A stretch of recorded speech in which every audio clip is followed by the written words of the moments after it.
Hello, what is up, everybody? Welcome to the latest episode of the Renegade Arcade. It's actually our first one in about 8 months. It's been a Nice. very long time, guys. I'm so sorry for anybody who doesn't know. I got injured. I broke my knee into pieces and had to get Mm. surgery and everything. So it's been a rough recovery for me. That's why I'm in a different room and the lighting isn't as good and stuff like that. But anyway. Joining me tonight, guys, we have Brock. Hi, for the love of God, keep Blooper Team away from Silent Hill. We have Tyler. Hey, give me that freaking Resident Evil DLC, you bastards! And we have Josh representing the Halo fan contingent. I'm just here to see. I'm here to rock out with my helmet out. Okay, that's All right, guys. So we have a lot to catch up on, including but not limited to Halo Infinite, Halo TV series, why you should not subscribe to Paramount Plus ever. No, I'm kidding. Bill Knuckles. Also, Maybe. some Nintendo news.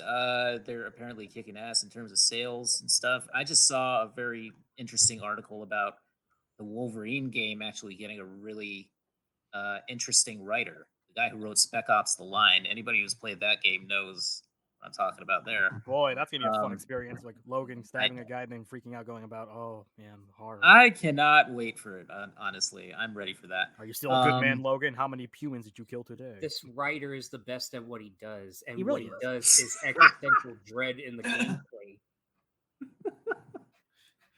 Welcome to Madripoor. The greatest game you never want to replay. Yeah, better do that. Better do Match Report. I tell you. I'm God. Okay. Anyway, we got mergers and acquisitions to talk about. We got the new Sony PlayStation Plus Essential Extra Premium, whatever you want to call it, Deluxe, whatever. Turbo Deluxe Edition. We got ourselves a WrestleQuest RPG game that sounds right up my alley because I love wrestling and I love games. So there you go. What else do we have, guys? We have a Dead by Daylight dating sim. Yeah, a lot of Dead by Daylight weird stuff coming down the What, pike. what is happening? I don't even understand. I'm speechless for a second. Anyway, but yeah, let's start off with. Oh, we also have some not E3 news because not E3 is going to be happening in June, obviously, because it's not E3, and we shall would it be never not have video game press conferences or Jeff Keighley's showcases. there because of course he is. E3 is so dead. E3 has But in its 50 place- different life supports hooked up to it, and each year 2 more get pulled and 4 more get reattached. Yeah, but it also is being physically cloned into something that says, "Hello, I am not E3." I just looked exactly like it. I am Summer Games Fest. I'm just Beware my power. I remember Summer of Arcade, but I don't remember Summer Arcade Fest. Man, that's a deep cut. Mm. Yeah, well, hopefully Devolver will just put on a showcase because they always do. They always do it right. Yes, throw the money at the screen effect again, please. All right, and then I know that Tyler especially, and I'm pretty sure the other guys will want to talk about what games we loved in 2021. So why don't we start off right there and let's kind of go from there.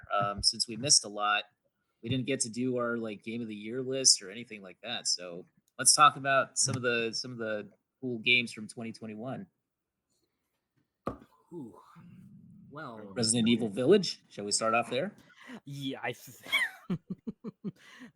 that definitely was a game that I think I liked quite a bit. That a year later, I still do. I don't know. You didn't talk about it a whole lot. Yeah, no, it's a very obscure game. I don't think a lot of people played. Now, Brock, you seem to kind of cool off on that one a little bit, right? Towards the end, or it did some things that I didn't like because and Tyler even agreed with me to a point. He liked it more than I did, but I think we both mutually agreed that it started feeling less like a Resident Evil game toward the end of it. By the end of it, I'm okay with that, but I definitely acknowledge that it definitely became a bit more something else. It's part Resident Evil, then it goes to PT for a hot minute, then it goes back to Resident Evil, and then it was into like Doom. Doom, and then like Wolfenstein, Return to Castle Wolfenstein, Yeah, like, that- the yeah. X-Lab Wow. level, And it's like, and if and then they, Modern Warfare 2019. yeah, and then if they continue, the next game is borderline gonna be. Do you guys remember Darkness? I want to say it was called, that had Faith No More guy voicing the weird monster with the arms. Yes. Oh, yes. Monsieur Jackie Estacado. Yeah, Yeah, like, yeah, the Darkness, If they yeah. keep continuing, I think 9 is going to be like a like that game again. I mean, Because you're not gonna, because spoiler alert, you're not gonna play as Ethan anymore. Which I think was honestly one of, and I don't mean this to shit on the character, but I think that was one of the coolest choices. That's like, oh, Yeah, the Resident Evil game where the main character dies. That's actually a first. yeah, Wait, they Ethan actually like dies? very cinematic. Yeah, Yeah. he blows was- up at the end. It's And also the he was most dead all along. cinematics they put into a Resident Evil game ever, Yeah, which I will say is the biggest thing I appreciate. Keep doing that shit, yeah, that because felt that great. RE engine's great. Yeah, please show that Mm. off engine every time you can. holy Actually, it was probably the most emotional thing in the series, which is funny because the last emotional highlight was the previous game. Yeah. Emotion isn't exactly No, it's not. prerequisite with Resident Evil games. Yeah, the previous emotional high was, oh no, Steve Burnside died. Or the, oh wait, Sheva, I'm sorry. Trust your partner, Chris. Okay, Jill. Bye. We're What we really partners. need is some David Cage, some emotions, Yes. I still polygons. I cannot wait remember- for the podcast of after we play Eclipse, and I Oh my want God. to blow Oh my mind. god. Oh, when that happens, I will. If he happens to be watching, there's another guy I know named Josh he loves David Cage, but also we meme on him a lot. Josh, I am Meme sorry harbor. for the man I will be when Eclipse comes out, if it comes out. It will. If that's When? a pretty big if. It will. 2028, which I think is when they said it was rumored to come out. Because they're Okay. having trouble getting staff for it. They're- Which I they're remind having- you, it is That's assuming proven we're- that there is a farting ball sack inside of Quantic Dream, because you know they got their shit together. Yes. Well, Uh, I will still remember for the short time that I had with Resident Evil 8 with that gameplay demo, which that's still probably one of the weirdest decisions of a demo to be like, here's, I want to say an hour, and that's all you're going to get. Yes, the weirdest thing was like, here's a time limit. Well, yeah, Yeah. it's I- weird because I remember playing it with Crystal. I had never played Resident Evil 7. I need to play it. I want to Yeah. play it. It's a good It game. looked Worth a it. lot of fun. Same for Resident 7 Evil. is really good. But I remember she could not get past hearing Ethan for the first time, just going, "The hell was that?" Just really throwing his everything and sounding so corny at the same time. But I thought it was perfect. But that was the most.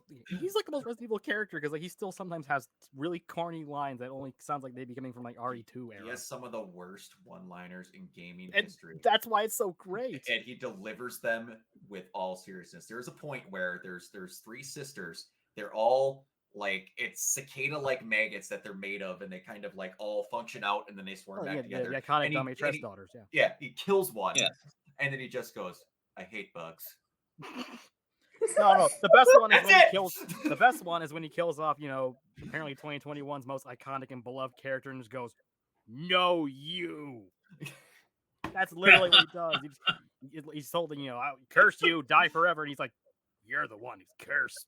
Yeah, you're the Yeah, one who's exactly. cursed. It is the best and worst Exactly. lines ever. The best thing is, the more the game goes on, the more he seems annoyed. Like he's not even scared. He's more like, "Fuck this, I want to go home." Like when he beats like the giant hammer guy, he just goes, "Eat shit." Yeah. That's it. Also, you figure out that in recent memory, in like their recent games, Capcom is a real hard-on for hurting people's hands. Is it true that he gets his hand cut off and he just super glues it? Yep. Yep. Essentially, in 7, Essentially. it literally gets stapled back on, and no, I'm not joking. The best part is in 8, it gets cut off here. Part of his jacket gets cut off. He attaches it, put some medicinal stuff on it, and the jacket and the arm reattach. The best thing is too, the way it gets cut off is straight up like an Evil Dead scene where it cuts Yeah. off, and there's a delayed reaction where he's like looking at it and goes, ah, and the blood starts flying everywhere. I could have Yeah, sworn that's it was true. like, That was very Evil Dead. it gets cut off and he just goes like, oh, damn it. Yeah, I wish he'd said not again. yeah, and the best part is later he gets part of his hand bitten off, so he has 8 fingers left. Yep. And then the worst I've cringed in a video game in my life is in 8. There's a part where you go through this house that just burnt down, and he's pissed because he just lost someone he was close with, who is a girl that voices It's Jill Valentine. Jill Valentine, yeah. It's the whole Where time, yeah. and he gets pissed and slams his fist up against a window pane, like a window frame, but it's the open part, and I'm like, that was just bit off like an hour ago, guy. And the best thing is, there's maybe a reaction because he then goes, shit. It's like, did you just realize that hurt? I really hope that's what that line is. First time listener, friend of Neoplasmic. Welcome to the my friend stream. Carrie. Nice to meet you. But yeah, no, it's very good. Yeah, It- I like it I more than said, 7, and I still like issues 7 a with- lot. yeah, it's The good. best thing about it is that it doesn't have the terrible pacing of like crashing into a wall with the boat. You can skip cutscenes, and the ending doesn't suck. Brock, what was your favorite game of last year? My favorite game of last year was actually Life is Strange: True Colors. Which I fully respect. It was. I am a big sucker for these Life is Strange games, and oh boy, we talked about it before the podcast started that I was not the biggest fan of Life is Strange. I've never liked the 2. franchise until now, to be perfectly honest. Yeah, Mm. and you get this girl Alex Mhm. who goes to Paradise Falls. I want to say it was, but she moves in and she gets in with this group of friends, and it's one of the first times where they have like months pass by in the same location. Mhm. And I just immediately became attached to Alex. And like, if you play that whole game correctly and like ace it, it has one of my favorite endings in a video game ever. Because her power is that she's an empath, but she can basically kind of tweak how you talk by triggering emotions to make you come out with stuff you don't want to say. And like some of the visual representations of what people are feeling is really good. And Mhm. like they have parts where you can literally take an emotion from someone, but that's going to alter how the ending happens with certain things. And it's really good. And There's also like, a solid mission, a solid level that's nothing but a D&D campaign. yeah, they literally throw a Oh, D&D yes. campaign in the middle of it. That was actually my favorite part, which is like, this is the nerdiest thing, and this is adorable. Yeah, That was and actually really, really cool. they Yeah. go whole hog into it. Even in the game, you can tell, and it's all for a kid who is like of a parent of a divorce, and it's just you can kind of.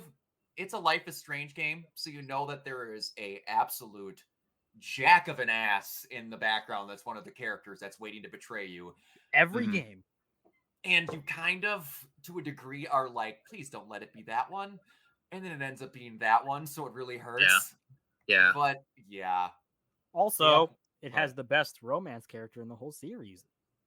Steph Gingrich. That This is character is true. amazing. Yes, Steph and Alex are so good together. Yeah, exactly. It didn't feel as terrible as like the first game with purple green hair. Chloe. I can't remember her name. Max Chloe and Price. Chloe? That was Chloe a Price. You didn't like Max and Chloe? No, I didn't. I liked Max and Chloe. I Yeah, like and Warren. he's a Warren was dweeb. a loser, but he was like a likable loser. But guys, Captain Awesome though. That's one of the Captain only good Abusive parts Dad. about two. It was a beautiful Yeah, oh my dad. God. I thought it was a story about divorce. Okay, Well- that makes it so much. Okay, that sounds so wrong out of context. ah! But yeah, it is great to get off it because there's not a whole lot I got to say about it outside of me just spoiling it if I talked about it. It has some of the best use of music ever. Somehow I Yes. did not get DMCA'd on Twitch, which I don't know how. Oh my God, how did that not get I don't know. DMCA'd? But she sings her own version of Creep in there, of Blister in the Sun. There's a really good use of Thank You from Dido at the end of it, which is so good. And it's like, it's a that's kid true. that is a child of a messy divorce.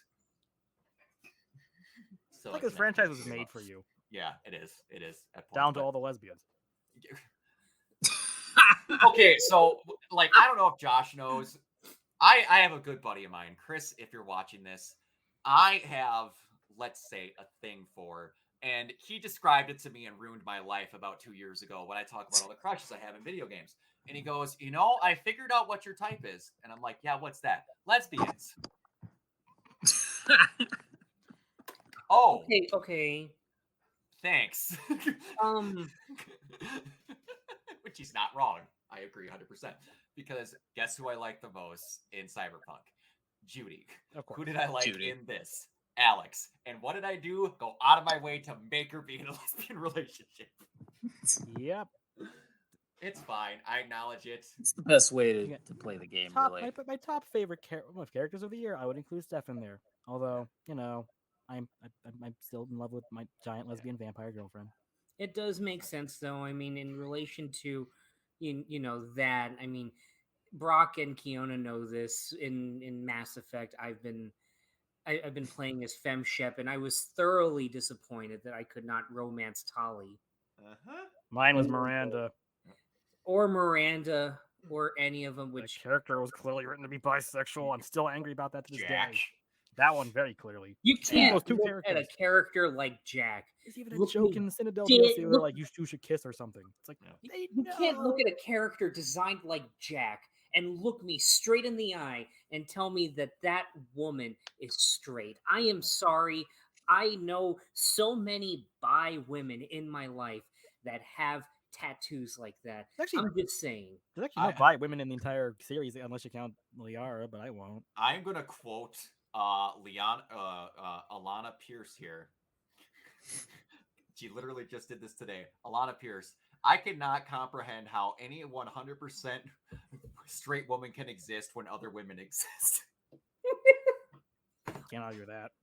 On that note, Brock, if you can excuse, I know what my favorite game of last Okay. year was. Is it the It Legendary was, Edition? it was a critically acclaimed remastering of 3 beloved to some extent classic games from yesteryear. They may have a little bit of bugs, sure, but you know what? The experience Oh no. will never be forgotten. I actually am I'm of replaying course it right now talking- after buying it last year and playing it. I'm of course talking about the very warmly received GTA Definitive Oh, Edition. I'm Fuck joking. you. I was like, where's he going with this? In all honesty, I'm gonna admit it. Last year was probably the biggest dry spell I ever had for new releases. Just there wasn't a lot of games, truth be told, that I got to play. But oddly enough, I got into a lot of older games from like catching up with stuff. I finally played Silent Hill 2 for the first time. I did a whole Yay. Nice. editorial about it in my week of horror What ending on, did you get? on the Oh site. yes. I got the leave ending. Okay, good. I was gonna say if you got in the water, I'm gonna be depressed. I was actually going for in the water, but the more I played it, it just felt like, no, you know what? This feels right. And I also got to play Alan Wake for the first time, which I guess can count as a new release from last year, Well, it since was it was the remaster. yeah. But I No, also it I was played it, Paul. I played new some older games from the Remedy as well. I got into some of the older Max Payne games. They still hold up. But in all honesty, the Mass Effect trilogy is probably my favorite game of last year, combined with what the Game Awards said was the best game of last year. It Takes Two. I'm not gonna lie, I A thoroughly good choice. thoroughly enjoyed it. Me and Crystal have been dying for something to play together that isn't Mario Party, because sometimes, although we're competitive with each other, oh my god, are we competitive with each other? We also want something that we can just sit back and experience, like Okay. properly. It And reminded me a lot of Brothers: A Tale of Two Sons in a good way. yeah, and Yeah. I'm not gonna lie, the story actually got us both like really teary-eyed in a good way, and the game's so funny, man. Like there's Kiona, have you seen anything about It Takes Two? Just little bits and pieces of it. There is a whole section where, because you play as a couple on the brink of divorce, pretty much about to get divorced, and their daughter, who's unnaturally British, just makes a wish to a self-help book, like, please help them get along again. And then they turn into dolls, and you have to like find a way to turn back into human. And the over-the-top Mexican self-help book is just like, you need to fix your relationship. And they're just like, no, we don't want any self-help. What do we got to do? Okay, look, our daughter created us like this on a wish. What do we do? What do they do in fairy tales? We got to get the tears off of the fucking kid. What do we do? How do we make our kid cry? They make their way to their kid's room. Oh, I got it. That's her favorite toy up there at the top of the castle. Let's go kill it. And they go up there to the top of the castle. And the toy, I think what makes it even funnier and so much more tragic, the toy, I think, has the same voice as their daughter. And she's just like, Oh, how God. nice, how lovely it is that you've come. Are we here to play a game? And the dad's just like, yeah. And the mom's like, no, but Cody, we're going to kill it. What? You're going to kill me? No. And then she races the hell away, and you have to fucking chase this doll and engage in the most depressing boss fight you will ever experience in your whole life. And it culminates in this toy trying to get in a rocket ship and fly away, but you shoot the rocket ship down and it crashes.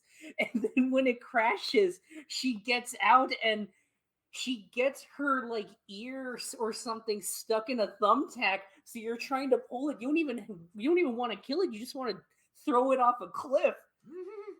But as you're pulling it, you hear fabric tearing, and she's just like, "Oh, stop! It hurts!" And you keep pulling. The ear comes off, and then you keep pulling and pulling. A leg comes off. You keep pulling and pulling. An arm comes off, and then the two main characters are like, "This is so fucked up. I'm gonna need therapy afterwards." And the toy's just like, "Oh, what's going on? I feel woozy. I feel faint." And You're then murdering you throw Paddington it Bear. off. Pretty much. You throw Pretty it much. off, and the kid cries, and they're just like, "Oh wait, she's crying! Quick, get all in the tears! Yes, let them shower." But it doesn't work, of course. Of course it doesn't. That gets props for being the best scene in any video game last year. Just killing the cutest thing in the world and just having it play out like the video game equivalent of Artex in Never Ending Story. with a little bit of like freaking like Saw. Oh my God. Yeah. Oh yeah. Hmm. There's another great game from last year that I'm finally going to get to beat this year, which was second on my list. Well, I should say third. I like Resident Evil more than I like that. Returnal. Dude, I was gonna say Returnal is Returnal might be the really most good. abusive relationship I've ever had in my entire life. So second, I would say second underneath my father. Returnal is the most abusive relationship I've ever had in my life. Did the DLC I make it love more that abusive game. for you? Yeah, I love that game so much. But okay, so Josh, Tyler, anything? On Returnal? No. I played it. I Oh, you did understand play it. exactly Okay, what you mean. Josh, do you know anything about Returnal? Isn't that basically the sci-fi Dark Souls starring Ripley from Aliens? Kind To a of. degree. It's To a more degree. it's Like a roguelike. like Dark Souls difficulty. It's a roguelike.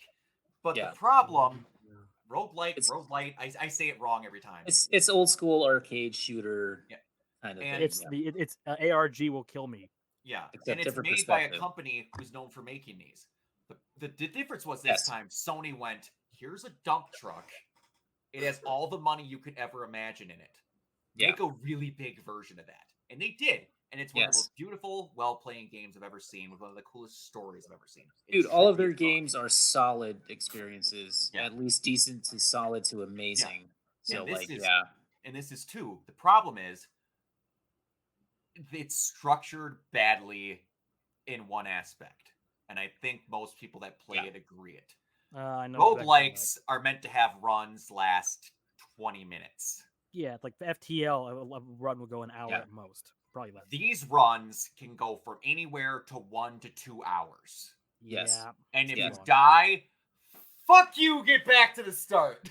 Yes, Yeah. exactly. So a Exactly. whole It's like- afternoon of playing it could just be off, and I'm like, cool. It's like See a ya. it's like I'm not playing playing you anymore today. Hades, but it's a more cruel game. Yeah. Exactly. Yeah. It's it's like if you were born in the 80s like I was and you went to an arcade and you only had one quarter and you had to get as far as you could on that one quarter and then you're dead Yeah. afterwards Yeah. and you can't go back. Yeah. That's It that's is- exactly the experience. It is not the game you do when you come back from like an 8-hour shift at a shitty job and you're like, I'm gonna relax and play a Yeah. video game. This is not that Yeah. game. But Death Stranding, it is not. they just Kind of is for me. They just released a version that has a challenge tower, but and the reason why I believe I'll be able to beat it now, multiplayer. Yes. Multiplayer. And it is, but it's Oh. balanced multiplayer. Yes. They are allowing you to actually to like aren't they allowing some kind of like almost like a save feature? They were tinkering around with like save states where you can kind of like go back and things like that. So they're make it like what they did not want to do was make the game easier. And I respect them for that because those boss I fights respect are them for doable. that too. They are very Yeah. doable. Yeah, they are. But it's just if you die and having to go 2 fucking hours back possibly was the killer. Yeah, that's true. That's true. I But- do understand I understand the criticisms levied at that game, but I do think that in terms of just its presentation and in terms of just the feel of it all, it captured a lot of what I love about games. So And part of the give it that. reason why they said they can't change it, and I get it, Josh, I don't know if you know anything about it. You crash land on this planet and you pick up your starter pistol off your dead body. Yes. And every time you die, you crash land on the planet again and relive the day. It's sci-fi Groundhog Day. Mhm. So cool. dying a lot literally ties into how the story works. So it's like, do you make it so you barely ever die so you don't get story beats? Because you literally get new story info when you die. That's true. It's weird. Yeah, but The atmosphere is so foreboding and so It's creepy, oppressive. and I love it. I love it so much. Yeah, it is That a game house, just man. freaks me out. Even in the early part, like that house that you go into, where it's like, it's creepy Yeah, the fuck out. it's but Fire you know what, Sprite, I love right? it. Or Fire Sprite? Am I saying I that believe wrong? so. Yeah, they're an unbelievably great developer. It's Housemark. Housemark, and Fire Sprite's Yeah. another one that Sony has. Yeah. Housemark, thank you. Yeah. Housemark is a great developer. They're awesome. oh yeah. Everybody couple needs years to for go play roguelike. Resogun and Nex Machina and all those games because they're Yeah. awesome. Yeah. Resogun It's been especially. a good couple of years for roguelikes between this and Hades. Oh yeah, man. Hades is a game that just keeps getting better with age. Like I swear, Yes. I can go back to that and just keep playing it. Like it's That so was my good. favorite game that year. Yeah. Oh man. All right, so that's our 2021 Game of the Year list.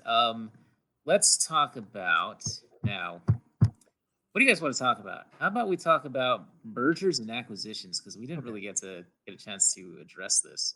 But Oh. anyway, so it kind of just started off with Avocado first sucks. exactly. It does start off with that. Yes. I will say that in a way, okay. So Microsoft acquiring Activision, Biggest or shocker the ever. process Actually, of still it going to be in process for a while because people are It's gonna fighting be in that process. freaking tooth and nail. for somewhere around 69 billion, which nice. Ugh. They basically okay, so they're expecting it to go through pending the the antitrust investigations and all that Yeah. stuff, which is I think valid. But what do you guys make of this anyway? Microsoft buying Activision, they bought Bethesda. There's just They it's haven't done a whole too lot much with Bethesda power. since buying it, actually. Well, They that's haven't, the other than problem though. delay They bought games. a company that takes 8 years to make a game.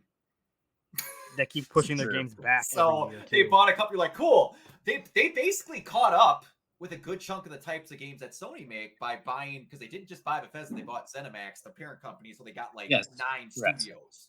Correct. They got Arcane, people that make Doom.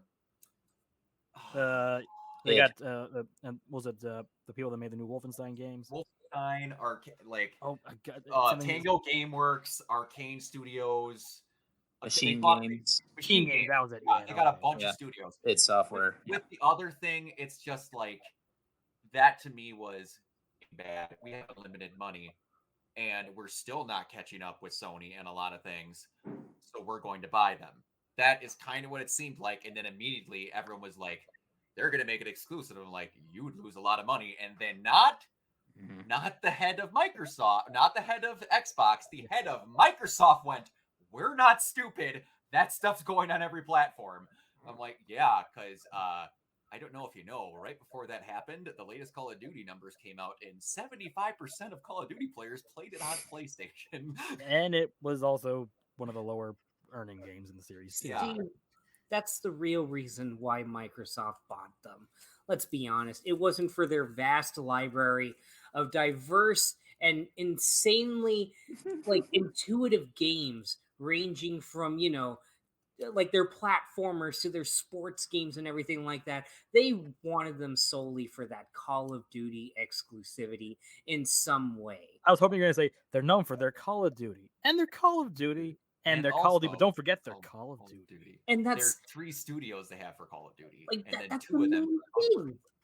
That's the main thing. They wanted them solely for that, just to be like, yeah, we've got the market in some way, but don't worry, we're not going to curb it too hard. But More we've like got 8 the studios market. at this point, seeing how they make like High Moon and like Beanox keep working on Call of Duty with Raven software. Like, it's like And 6 game companies.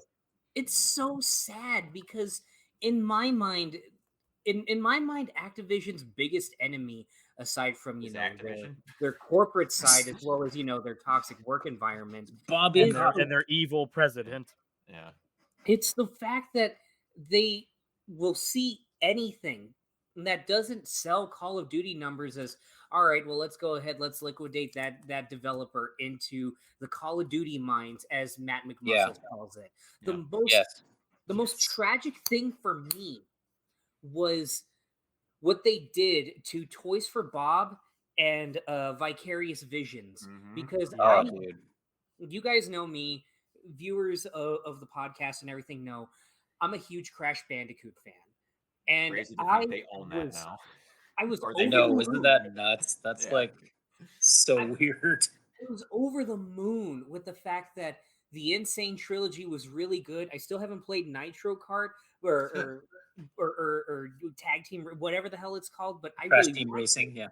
Crash yeah. Team Racing and Crash 4 from Toys for Bob was really great. Same for their Spyro collection, as well as Vicarious Visions remastering of Tony Hawk's Pro Skater 1 and 2.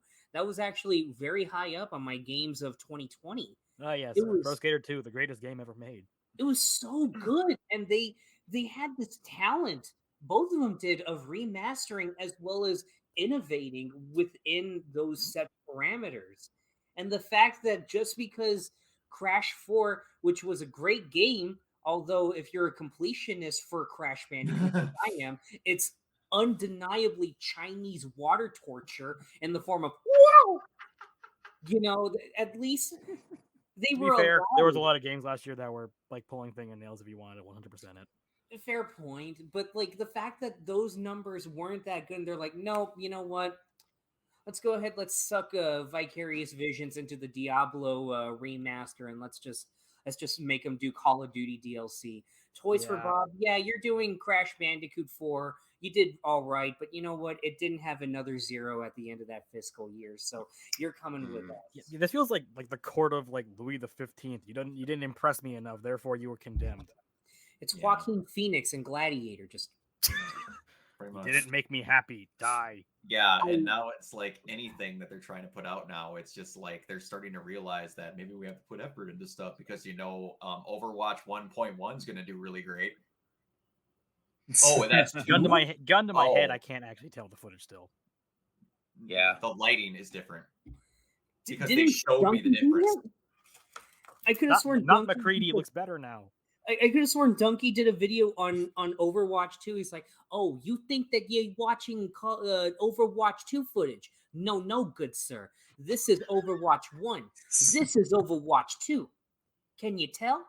The map's set in the daytime now." Yes, exactly. That's pretty much what Yeah. they did. That's it. Yeah. This should have been Overwatch, labeled as Overwatch DLC. It's so disappointing, and I hope it yields some positive change. Is that the optimist in me? Yeah.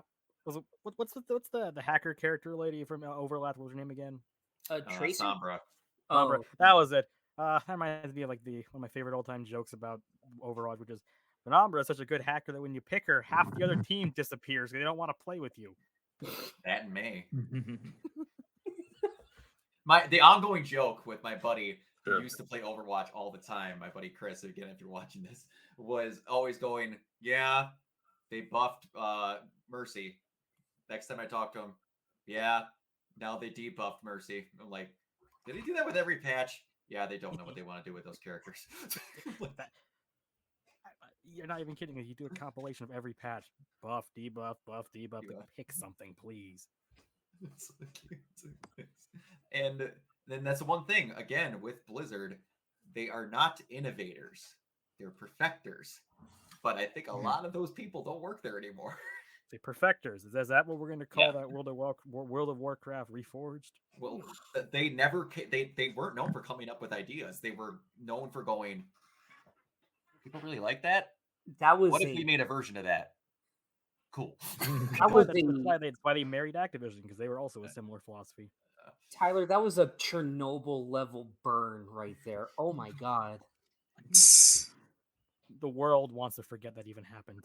Mm-hmm. Everybody wants to play Minecraft, RuneScape Classic. Party like it's 1998.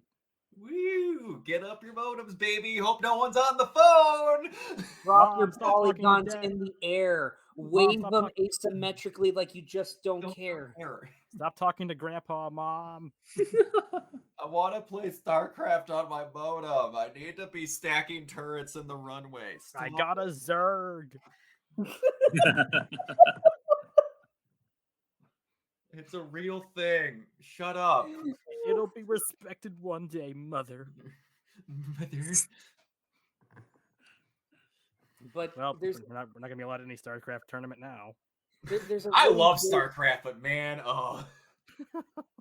there's a really big, could you call it an acquisition though, like in that sense? We got to talk about Square Enix getting on the ground floor on the biggest innovation in all of business, in all of video gaming. I saw that and I laughed and I cried and I cried and I laughed. Square Enix, the legendary studio behind such groundbreaking titles as Final Fantasy, Kingdom Hearts. I got the Final paper somewhere. Fantasy and Kingdom Hearts. Featuring Final Fantasy characters. It says 0 days since a Kingdom Hearts reference. You need to get that in some darker marker. I know, that was a pen. I need a sign for that for like Resident Evil too. But also the owners of Crystal Dynamics and Former. all of them. Tomb You Raider. now Well, have to that's say why. former. Can you believe they were so desperate to get rid of those useless studios that they got rid of Eidos, Crystal Dynamics, and Square Enix Montreal for $200 million? That is what Sony bought Insomniac for. Yeah, they lost. How many franchises we count here? Kingdom Hearts. They lost. No, they kept Kingdom Hearts. Oh, okay, they kept all the ones they liked. Tomb Raider's gone. Deus Ex is gone. They basically, I believe the phrasing was, they got rid of the American stuff. Pretty much. Those didn't make any money. How were you that okay with letting go of Tomb Raider? Yeah, seriously. How are they that okay with letting go of Guardians of the Galaxy? Wasn't that a big success? No. They labeled that as a massive failure. Yes, it didn't make any They money. did. It was They did. Game. Despite the fact that it was one of the best games they have ever put out. It was the yin to the yang that was the Avengers game. Yeah. Wait, so they thought that Avengers was profitable? No, the problem that was also a failure. The problem was that stink made people incredibly hesitant to try Guardians. Understandable.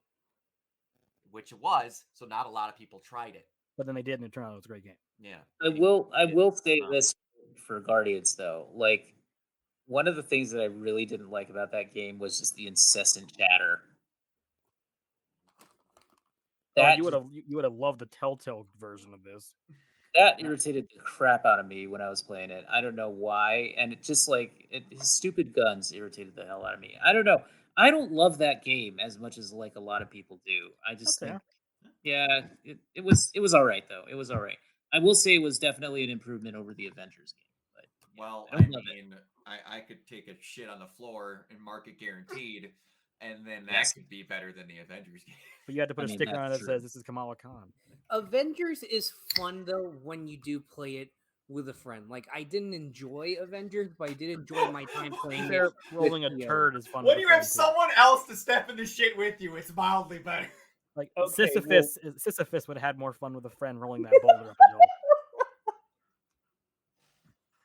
So- in all fairness, like because I don't play those games a lot, but you know when I play Mhm. that and Destiny 2 with Kiona, I actually do have fun. Fair. But Destiny 2 plays a lot better I do very remember much so. It though. does. It does. I do remember having to slog through the demo so that way I could get to that point where I could play with Kiona. And Oh, that's true. You got to really slog through the opening, the new light segments. Although the funny thing is, the Marvel's Avengers game included Kate Bishop before the MCU did.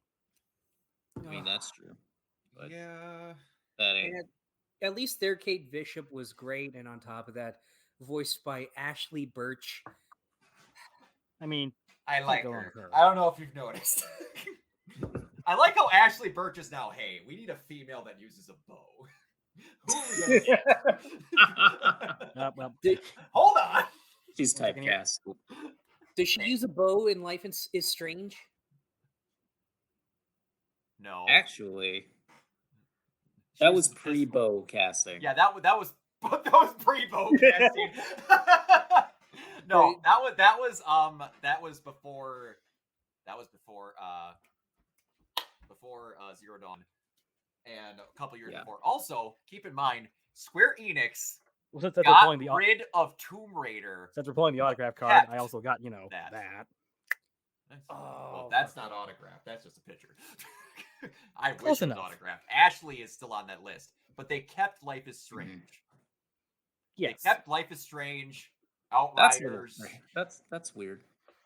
There was one other big one that It's they weird the kept. Outriders actually stayed around because I thought that was all right. It was. They It had a really consider- rough start, but it got a lot better.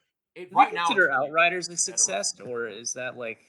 It's not like a booming success, but once they got the balances figured out now, like they're putting out DLCs and a lot more people are playing. It's a Yeah. tentative success. Yeah. Yeah. But I was like, I like Life is Strange, but I'm like, you kept Life is Strange over Tomb Raider? And Deus Ex, which I know they haven't made a Deus Ex in a while, but it's Deus Ex. It's Deus Ex.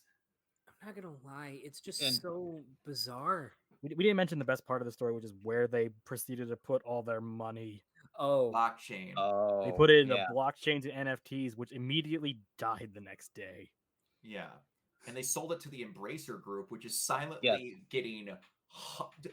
They put out some stupid numbers of how many employees and different freaking IPs they have now. It's They THQ own a Nordic and all lot. of that. It's ridiculous They have acquired a lot. for almost nothing. For almost nothing. And also another one of the franchises that they got was Legacy of Kain. Oh, that's right. Yes. Please do something with that. Yes, please. Remake it or something. Like people Do will buy it. anything. I will freaking buy it. Yeah.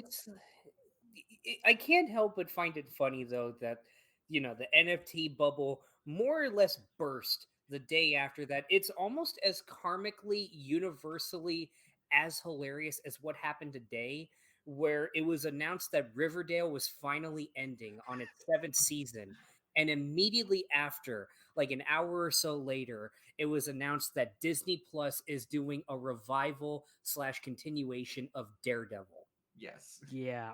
Yes. I'm It's just- Can you imagine the person in charge at Square Enix going like, "We got all the NFT money. It's gonna be great." Oh no!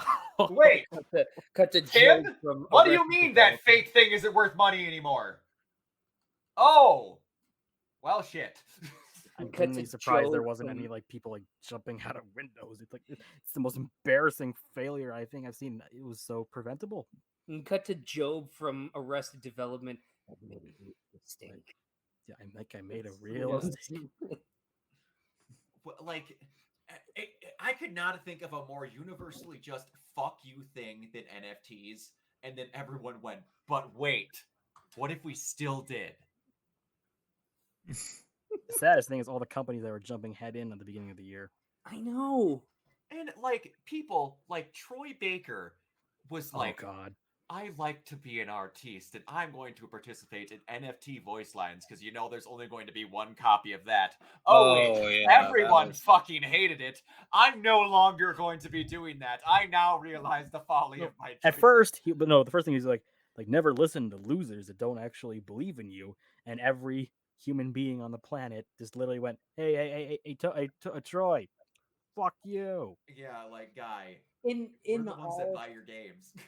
in all fairness, though, at least everyone set the record straight with Troy Baker and Rob Paulson and all of them. I think Tara Strong's still far down the rabbit hole with that, but She's too late I to didn't know save. she was. but Tara Strong is still great. So, personally that's speaking, NFTs aren't the devil, in my opinion. There's far worse things out there in the games industry and in Yeah. general business, like everything going on with Activision. There's crunch for developers and all that stuff.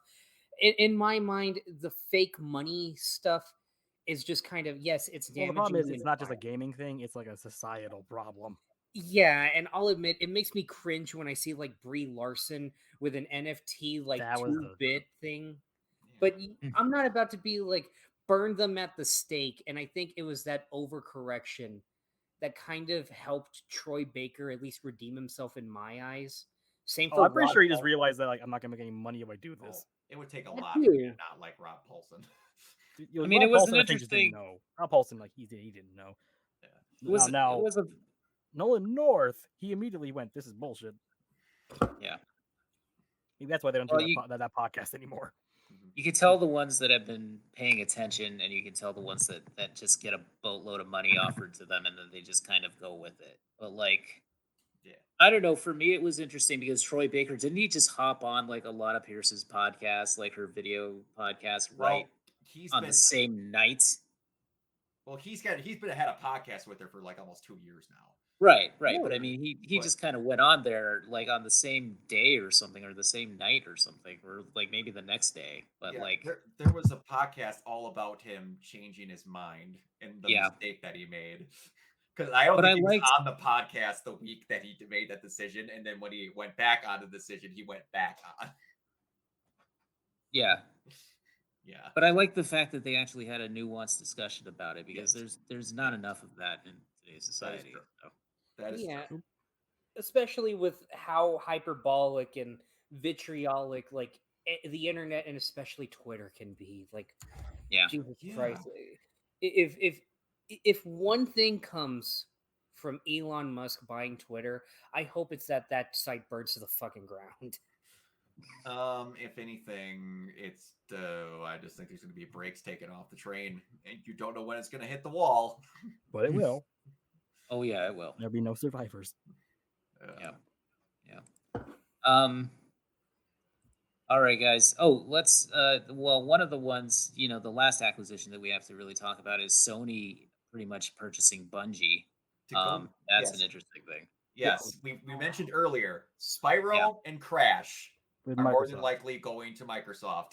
And the people that helped create Master Chief are going to Sony. What Yep. world are we living in? We would be Yeah. looking at a very interesting E3 if only it hadn't died. I love how But it lives. instantly everyone went, wait, now Sony gets Master Chief? I'm like, that was a Microsoft thing they let Bungie Yeah. make. That's not happening. Yeah, no. That was never a thing. Now Calm that down. Destiny money, Yeah. Yeah. And Well, I they're mean, making Destiny's some always other going to be games. cross-platform. Yeah, it'd be dumb not to. Yeah. In my opinion. Like, what? Guys, hear me out for 2 seconds. I'm not going to try and make this a giant rant. In my opinion, if you're going to have a studio that is exclusive to your platform, you build it. Yes. And Yeah. I'm not trying to hop on Sony's dick. I know that I'm wearing a Sony shirt and a Sony hat, but most of those studios they bought when they had next to nothing for employees, bought them for dirt cheap, and now they're making amazing games because they just throw money at them and knew they were good. Mm-hmm. Don't buy, and like I was okay with them even buying Venomax because it was basically we caught up when Xbox bought that. But let's not get into a term of which one makes a lot of money. Yeah, let's buy that one and make it exclusive because they already did the work. We're just going to buy it. No, build it up on your own. Then I'm okay with it being exclusive. Don't go, we want to make sure you buy our console, so come to Papa. And that's the same thing that you were saying earlier, which is that also has an inherent problem of the fact that they made money being multi-platform. Like if you take the Call of Duty franchise and you make it exclusive to Xbox, they're not going to make, or PC and Xbox, they're not going to make as much money. Well, the annoying thing Exactly. is the current deal with Sony is Absolutely. that it's just simply they get DLC quicker, which is not really much of an incentive, just more of an asshole move. Yeah. Well, Yeah. Like, I'm going to use this as an example, and believe me, I could be wrong with this, but at one point, did Xbox have kind of a grip on Insomniac? They No, made an it's- exclusive game for them. yeah, it they turned made out Sunset well. Overdrive. It was Sunset Overdrive. Did anybody play it? No. Yes. Yeah, it did, Yes. but it wasn't. It was a launch title, wasn't it? I think so. Maybe it was Really close, close- but it it was close wasn't launch. hailed as a giant success. No. It's It a was solid okay. game. It's not a Yeah, bad it's a game, but solid it's game. And okay-ish. you get playing it, you can tell they're good at traversal mechanics, and I think that's why they Very got good. hired to make Spider-Man.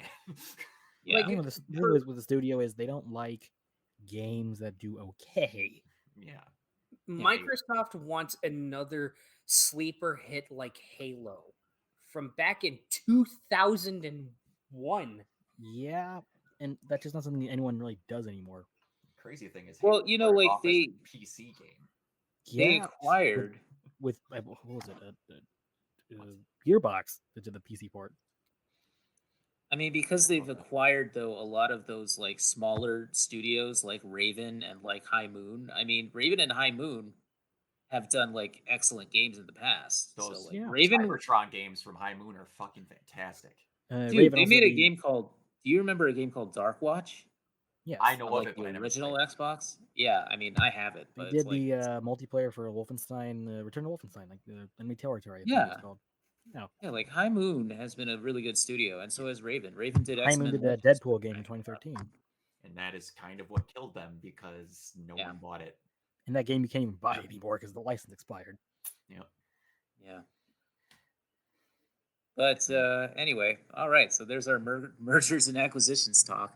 Yeah. Um, Oh, but also a Sure. big reason behind that acquisition, and they openly said it, is that Sony wants to start making live service games. And the big thing behind Bungie, obviously outside of it's Bungie, it's a company that is known for online stuff. Sony Yeah, has Destiny. never been a big focusing on online multiplayer thing before, so they're Yeah, getting more into more that single territory. player, like all their big games, like God of War and Last of Us are solo. So they're moving in And- that direction. So that was a big And they are working on. Bungie is working on a new game. I don't know if it's going to be a Sony thing Yeah, or it was. Probably. It's all we know is it's third person, right? It I was- believe I so. thought that's what it said. Yeah, Yeah. I'd imagine they keep that multi-platform because, like, I hope they all do. I don't care who owns the damn company. Let everyone play it. You can even have your damn company logo show up on it. Like MLB The Show, which was PlayStation for forever now, is now on Xbox, which is That great. was super weird.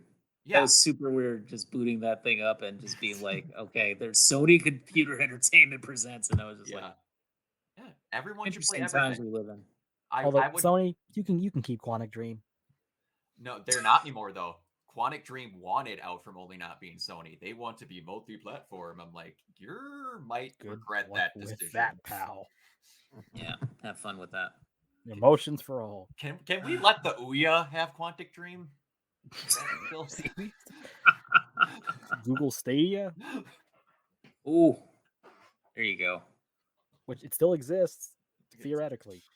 Does. Theoretically, it still exists. Still But plays the answer Destiny is- 2. Yeah, Remember, that'll still run Stadia? badly. Like It's back in pack form. that was the funny thing. Like this week, was it this week or last week? It was like I got a Twitter alert. It was like, so apparently the Resident Evil multiplayer game Reverse has been rated by the ESRB for Google Stadia, and everyone went like, "Oh, a game that should be dead for a console that should be dead." It's like a match made in hell. Yay. To all the two people who still play that thing. That's like, hey, for fun, do you want to stab a dead squirrel with a knife? Yeah, sure. You and the rest of the weird kids can go in that corner. I'm morbidly curious about that game at this point because even in my wildest dreams, I couldn't imagine it would be delayed a full year. I don't think that thing's ever coming out. Maybe not. I don't know. No. It's like in a closet somewhere. Someone's like, "Hey, you want to release that game?" It's like, no, not really. Big set. Slowly, Capcom's going, this was a bad idea. I can't believe it. A multiplayer Resident Evil game was a terrible idea. Why didn't no one tell us this?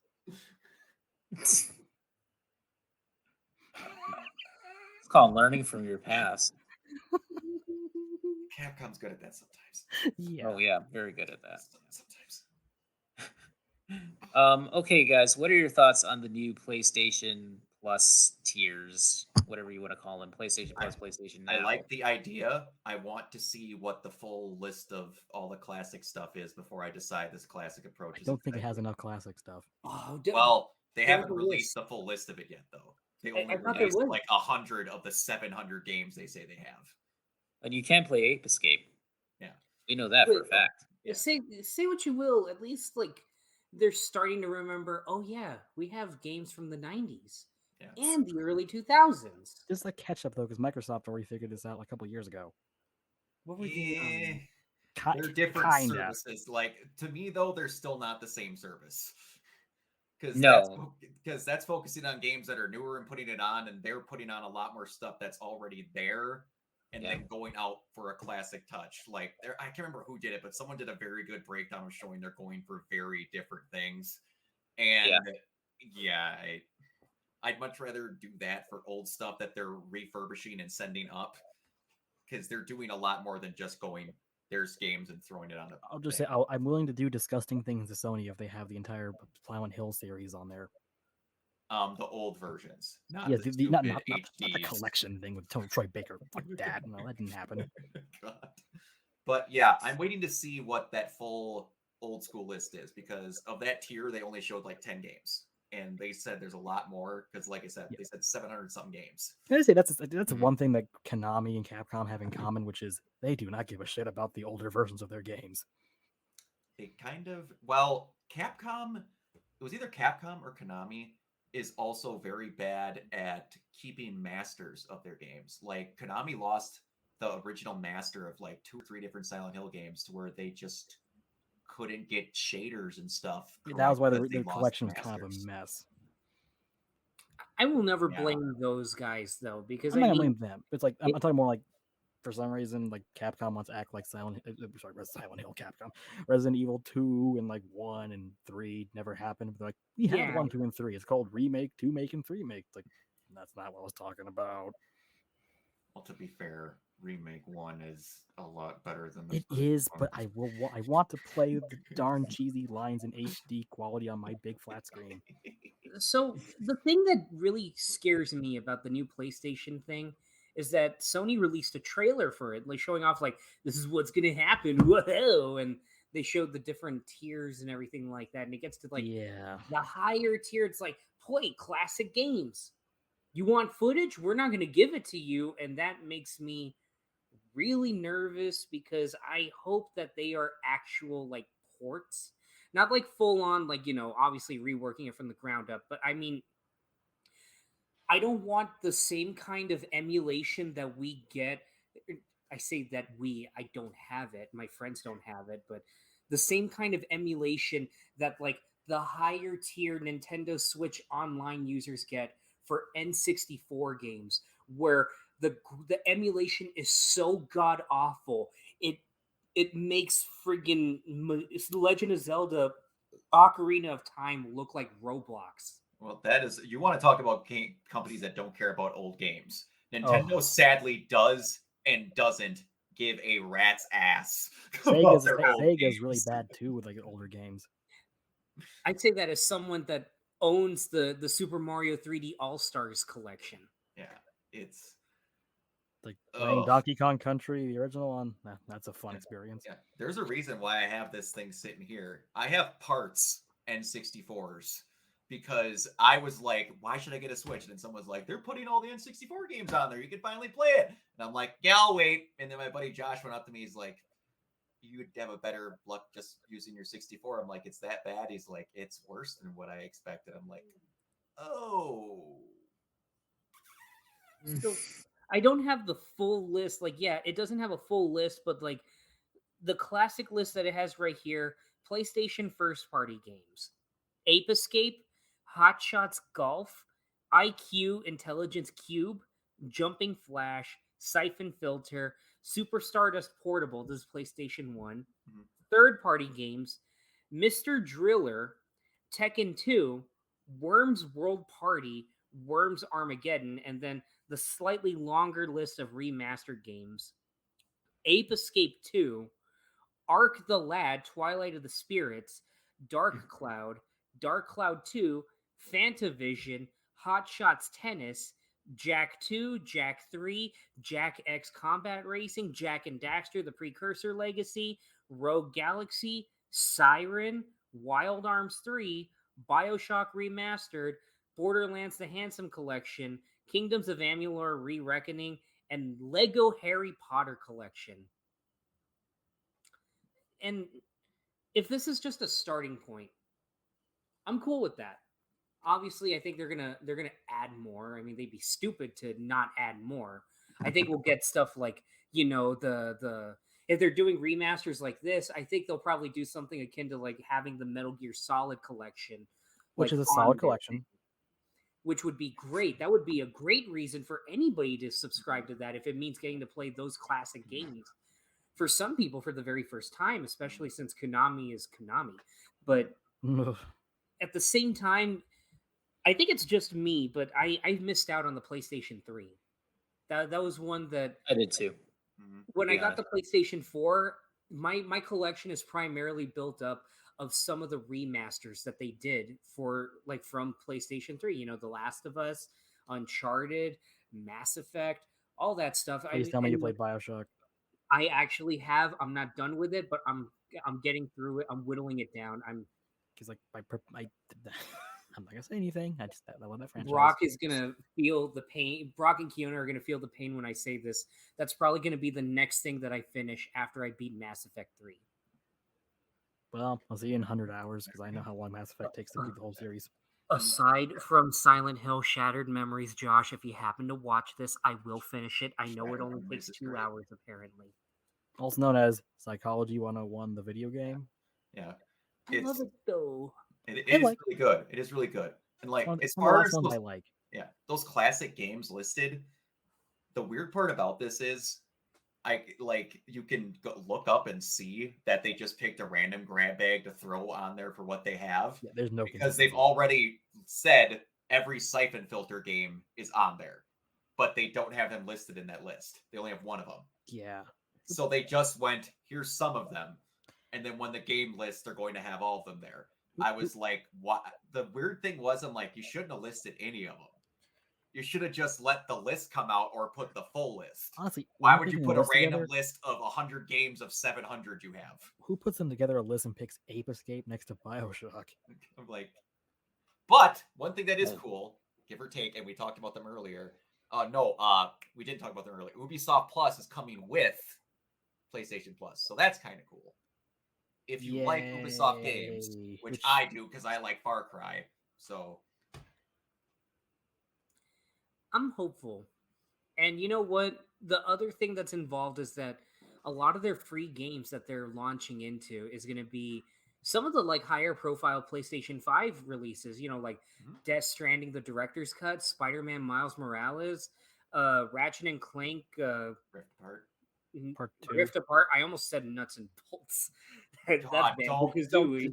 Don't say that. We do not speak of that thing's name. Yeah, on this podcast we have 2 rules: no David Cage, no Nuts and Bolts. and Returnal is one of them. And you know what? To get all those games for free by paying maybe like $20 or $40 more for PlayStation Plus for a year, I mean, I'm not gonna lie, that's kind of a steal. And when you get a PlayStation 5, I think they said that like that will transfer over to that. So that's genuinely cool. I'm not gonna lie. It is. So that Go ahead. that does lead to my next question, which is, are you guys going to upgrade? I am. I'm going I'm to not. the top tier. Yeah, I'm not. I'll upgrade when I get a PlayStation 5. Which is getting easier. Yeah. They're actually just having bundles out there now. Like I've seen physical bundles in store because they have a Horizon If bundle. you go to Amazon, the prices for Xbox Series X's and PS5s are now kind of close to like retail price. And one other thing that Getting closer. Yeah, Closer. There's two other things that they have that we haven't mentioned, which I'm hoping other companies do this, is 2-hour game trials for any game that is on that service. It's mandatory to have one, but they're not making the companies make them. Sony is going to make them. So they're not making them do extra work, but and it's anything over $34. And I can't remember, it was Wooly that made this point where Wooly and Pat were talking about it, and they're like, well, then you're going to get some developers that bitch that, but hey, you can beat my game in 2 hours. Then Pat went, cool. Why does your game cost $34 if you can beat it in 2 hours? Oh, got it. And now it's going to be the weird thing where are you going to try and hide all the shit that's in your game after the 2-hour mark? But the other thing is they're actually mentioned that there's going to be up-res versions. They're not going to be just shit ports thrown on it. And one thing that only I care about, I think, out of the four of us, is that they're actually going out and making like trophies and achievements and stuff for all the games that are being added onto it. That I think is kind of cool. That's so there's pretty like an cool. actual incentive, but it's like it's not for everybody. I will openly say that if you don't want to get it, it's whatever. But it's just it'll be cool that that's an option, and they have it in tiers, so they don't go you have to pay blank or else. I do like tiered options for a lot of stuff, but it's like I said, it's not for everyone. But another thing that they said also that I do like is that if you already owned copies of some of those old school games, you could just download them and you don't need the service to play it. That is good because you don't want to do the Rockstar thing of you got to pay $60 to play it again. Yeah, so that's nice. Wait, are you saying that? I thought we established that the GTA Definitive Edition was like the best game of the year, though. No, I was talking about the fact you got to pay $60 to get GTA 5 Definitive Super Edition for PS5, Xbox Series X. But yeah, is it? Can you guys? When outside of Skyrim, when is the last time that a company has released the same game for 3 console generations straight Resident Evil 4. and still been profitable? Resident Evil 4. As that profitable though? Yeah, I'm sure if I look at the sales chart, still probably profitable. I know, but I'm just like in a row. They just basically they forget when they go, oh crap, they made a new console. We need to put 4 on it. Yeah, it's Skyrim versus Resident Evil 4 for what will be the most released game in history. Yeah, and I just the worst part is, and I would like to make a bet if we're still doing this podcast 4 years from now, that the stockholders of Take-Two and Rockstar openly said that Red Dead Redemption 3 is in development. That was made public in an earnings call. If that fucking game comes out before GTA 6, I'm going to do backflips naked down. I don't think it will. It took 8 years after they started development. They did announce GTA 6 is happening. But, as happening. That's all they said. It's happening. Exactly. Yeah, but when they announced that GTA 5 was happening, they went out with a full-on announcement trailer. Hey, it's in development. It took a long fucking time, but at least they showed something to show, hey, we're trying. Same with Red Dead Redemption 2. But when it came to like GTA 6, especially after everyone's gone, the Benz is gone. I believe both of the Housers are gone. One of them's gone. One of them's left. One of them's left. One of them's left? Dan? I think it was Dan Houser. Because he was the one that made the crunch comments about RDR2 that pissed a bunch of people off. Yeah, and then he left like once last year. Yeah. I thought it was Sam that stayed. Oh, yeah. I don't know which one. I think Sam. Oh, to be honest, I can't tell which is which. I've never even seen pictures of them. I know their last name's Howard. One of them's bald. As far as I know, I believe Sam is primarily a producer and Dan Houser is the writer. Like he's written. I think the writer left and the producer stayed. Yeah, and if that's the case, then that really worries me because I know, I know, like all of them, like the best friends and all that, they're very critical about how Rockstar is with how they do stories. Mhm. I still maintain that regardless of that, their stories are amazing, and that just I think I that think their Pat's way Red cooler Dead than RDR2. stories are really amazing. I think their GTA stories as of late have been very lacking. They haven't had a good story in a GTA, in my opinion, since San Andreas. Yeah, I mean, I like parts of Mm. 2008 of GTA 4, but it's not fully perfect. And GTA 5 is just, GTA 4 has a great third act, and Lost in the Damned, in my opinion, is probably the best story between the four of them, or between the three of them. And GTA 5 has probably the most fun, but also has the weakest in yeah, it's terms of fun. The heists are good, but as a in plot, it terms of does like not work. actual plot. It's ugh. Do you guys like how they present games in those? Like some people get very critical, especially Pat, which I highly disagree of, and he's one of those people that will be like, "Well, yeah, I paid an hour, and then my friends told me blah blah blah." The hyper realistic, actually picking the stuff up and doing the whatever types of things that they kind of went in with I RDR2. like that in I Red Dead. liked it. I loved it in Red Dead 2 because I think it helped tie yourself to the characters, which makes everyone's inevitable death much more depressing. But that works for Red Dead Redemption because there's no winking at the camera. This is silly, huh? Yeah. GTA 5. I tried to play that a couple months back. Decided like, oh, is it that bad a game? Did I really? Oh, the hyper parody that gets old so fast. Mm, Mm. yeah. Yeah. Also, GTA Online. That's also the thing still. Oh, Yeah, don't get when me it makes them Oh, started multiple on million God. dollars a day, That's why GTA 6 hasn't happened because I guess they can just sit back and literally get they rich. don't need to, and It's a that's why cash I cow. think it's going to take forever. Because That's why apparently they haven't even done anything. Why they abandoned Red Dead Online? Oh god, that was the saddest thing this week. Where it's like we have a conference and the guy in charge of Take Two said we're going to be continuing to support Red Dead 2, and then everyone cheered. And then apparently 5 minutes later, Rockstar also called them. They said, clarification: we'll keep the servers on. Mhm. It's like, wow. Do you know what the best thing they could do right now for Red Dead Redemption 2? Make Red Dead Nightmare 2. The thing that every human being knows, and also they just put Red Dead. Actually, that's on the That PlayStation would system. be Is Red Dead Redemption 1's Undead Nightmare? It was that so would good be they sold so it as a cool. separate game. Yeah, it still holds up. Mhm. But no, the online thinks it's good enough to just put Halloween masks on your characters and like throw cult enemies at you every so often.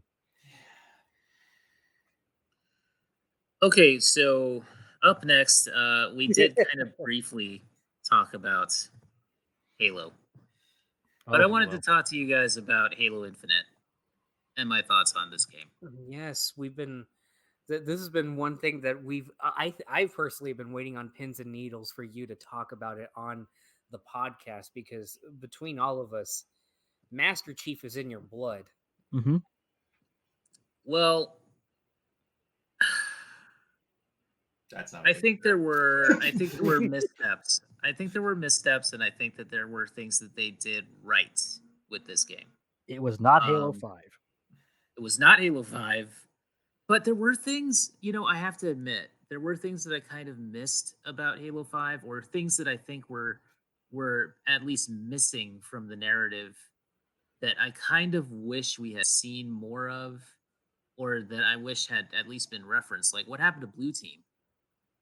I know that this is going to be covered in like the novels and stuff, but I mean, like, I don't know. I personally like. I don't hate Osiris and Blue Team as characters in the universe. I think that you can do something with them. I just wish that they hadn't. I, I mean, Buck. Buck is on Osiris for God's sake. Yes, but they got Jar Jar in the way that everyone hated them in 5, and every writer went, "Well, guess we're gonna ignore them now." Yeah, but that's the thing. They kind of overcorrected, in my opinion, because it's like I don't think you can make a game like Infinite and I mean, like they completely wiped the board entirely clean, and to me, it just like I wanted to see more of the Infinity. I like that ship. And I think that what they should have done was started off and that in that ship and just see us like have us be there in the moment seeing it get destroyed. Because like it would have been so cool to play as Master Chief. That just felt like it was from an entirely different game. It felt like I was walking into the ending of an entirely different game.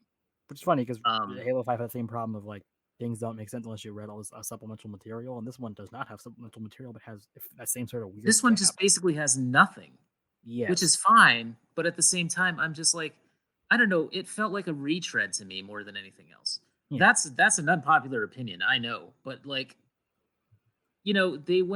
they just kind of overcorrected and went in the opposite direction of this is going to be just like Halo Combat Evolved, which is, I Fair. know that that's what everybody wants, but I don't know. I kind of didn't want that. Like, I like Blue Team and I like Buck at least, and I want to know what happened to all these different characters and Yep. stuff. Like maybe the DLC they'll touch on this, Maybe. But yeah, but Osiris and Blue Team, they're hanging out with Jessica from Resident Evil Revelations, just doing something you'll never see again. Jessica from Resident. Well, I mean, look, no, we're gonna see them again. I think, at least in the novels, we're gonna see them again. But like, it's just, I don't know. Like, I liked the fact that Chief actually had somebody like Lasky who was in his corner. I just, I wish that they hadn't just kind of taken that all away from us. But Oh, like I and the said, and the Quarians from Mass Effect Andromeda, they're also in the same party. oh, this is true. Yeah, you're right about that. But like, But I yeah, don't Lasky know. was a good character. I actually liked him a lot in Halo 4. Lasky was a good character, right? I mean, what happened to Sarah Palmer? What happened to all these people? Like, you can't just.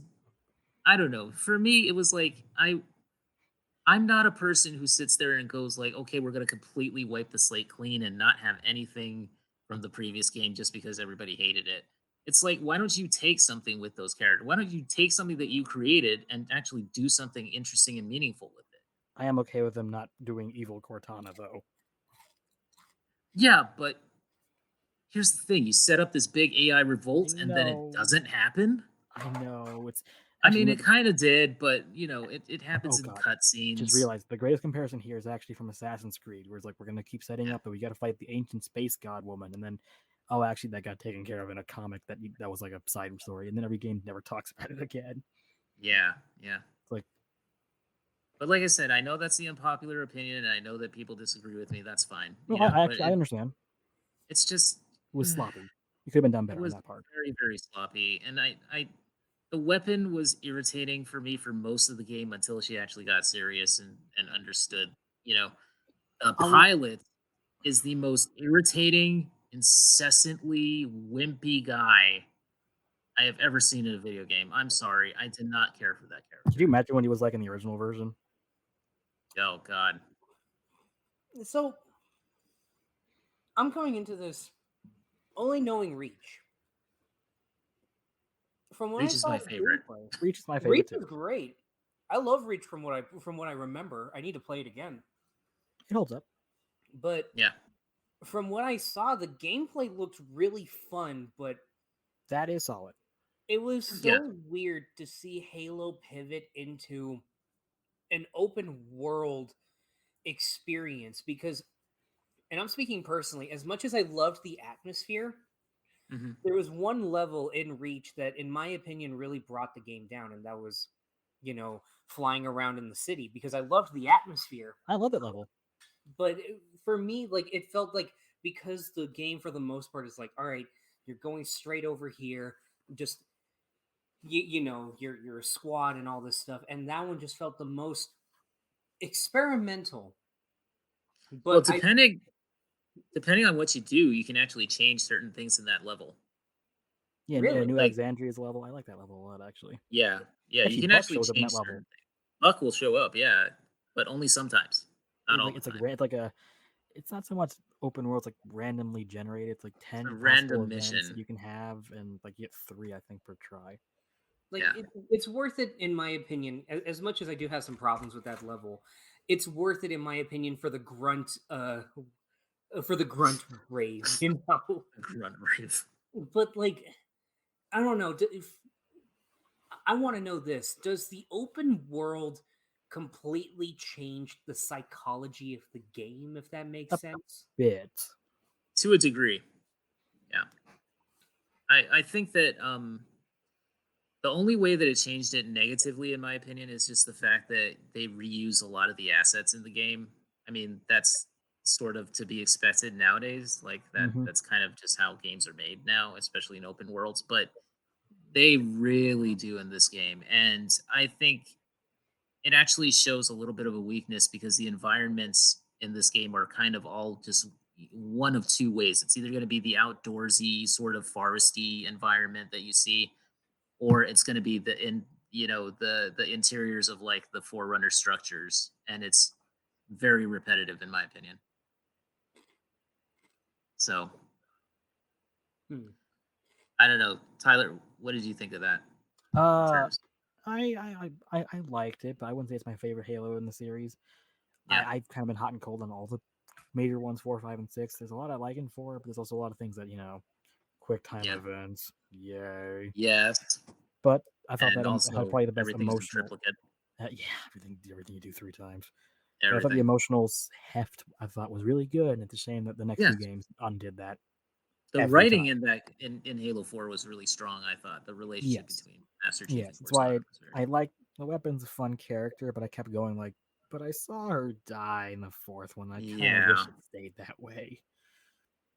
But Microsoft, yeah, they won't let that happen because if I pull up my phone, it just can be called the Cortana app, so you can't have her dead forever. Okay, I will say this for the pilot though, like once you get to the scene where Master Chief kind of bears his soul to him and actually has a real actual human conversation with him, I feel like he did get better as a character. I didn't Um, hate him, but he was never my favorite character. but he just really irritated me throughout the first maybe half of the game. I would say maybe a little bit over half. Um, yeah, that's not a deal breaker to me as much as just the fact that the villain was kind of a like okay, so they set up Atriox as your main villain, right? The opening, like that Hmm. opening cinematic is all about how Atriox basically kicks Master Chief's ass. And it's like so okay, so now we're on the banished ship and we're going through there and they're talking about how badass Atriox is and how he's going to be like, he's cutting promos and everything. And then you get to the point where he's not even in the game. It's this other brute guy Yeah, who was like his mentor or something. And it's just, I don't know. Until, finally Atriox, spoiler alert, he shows up at the end. But yeah, it was disappointing. It was disappointing. You don't even get to take, any kind of, you don't get to exact any kind of revenge on him or anything like that, which I guess it's the to inverse of what they me, did with Ajuma Jama in the 5th game. yes, yes, yes. Oh, don't get me wrong. Halo 5 is a complete mess. It's a shit show. It's just, it's not the game that we were promised or not, but I don't believe in just taking something that's like a pile of crap and just you just push it aside and don't even talk about it anymore. I don't know. To me, that just doesn't seem responsible. It's called the Or Star Wars sequels. I was literally about to like I say that as someone that loves the Star Wars sequels, but or at least I love 2/3 of them. But yeah, yeah, it's I was literally about to bring up that comparison from what you're telling me at least because I've always been I think I've mentioned it on the podcast too. I've always been of the mindset that just because a story or a section of an established canon is bad or widely considered as not great, that doesn't mean you should toss it aside. You should instead work around it. If you think in your mind, like as someone involved in like a creative team, like, you know what, I don't really like how that progressed. I don't really like where they left us in. Okay, do something about it. yeah, That's why, in my opinion, I say this as like a comics fan, not to like get all too super nerdy and all that, but in my opinion, as a Daredevil fan, Hmm. I'm gonna get super nerdy for a second. I really hate Charles Soule's run on Daredevil, Hmm. especially in my opinion, following up a run like Mark Waid and Chris Samney's colorful and beautiful exploration on positivity as well as the dark cynicism that you have inside, while also, making it fun and swashbuckling like Daredevil started out as with Stan Lee and Bill Everett. I understand that Charles Soule came in and wanted to do something more akin to like the grittier style that everyone's used to with Daredevil, but going from this bright, optimistic ending that Mark Wade had, where it was like, you know what, things are gonna be better, and then you turn the page, the first page of Charles Soule's Daredevil run, and everyone fucking hates Matt Murdock again. We're back to square fucking one. Nobody knows that Matt Murdock is Daredevil anymore.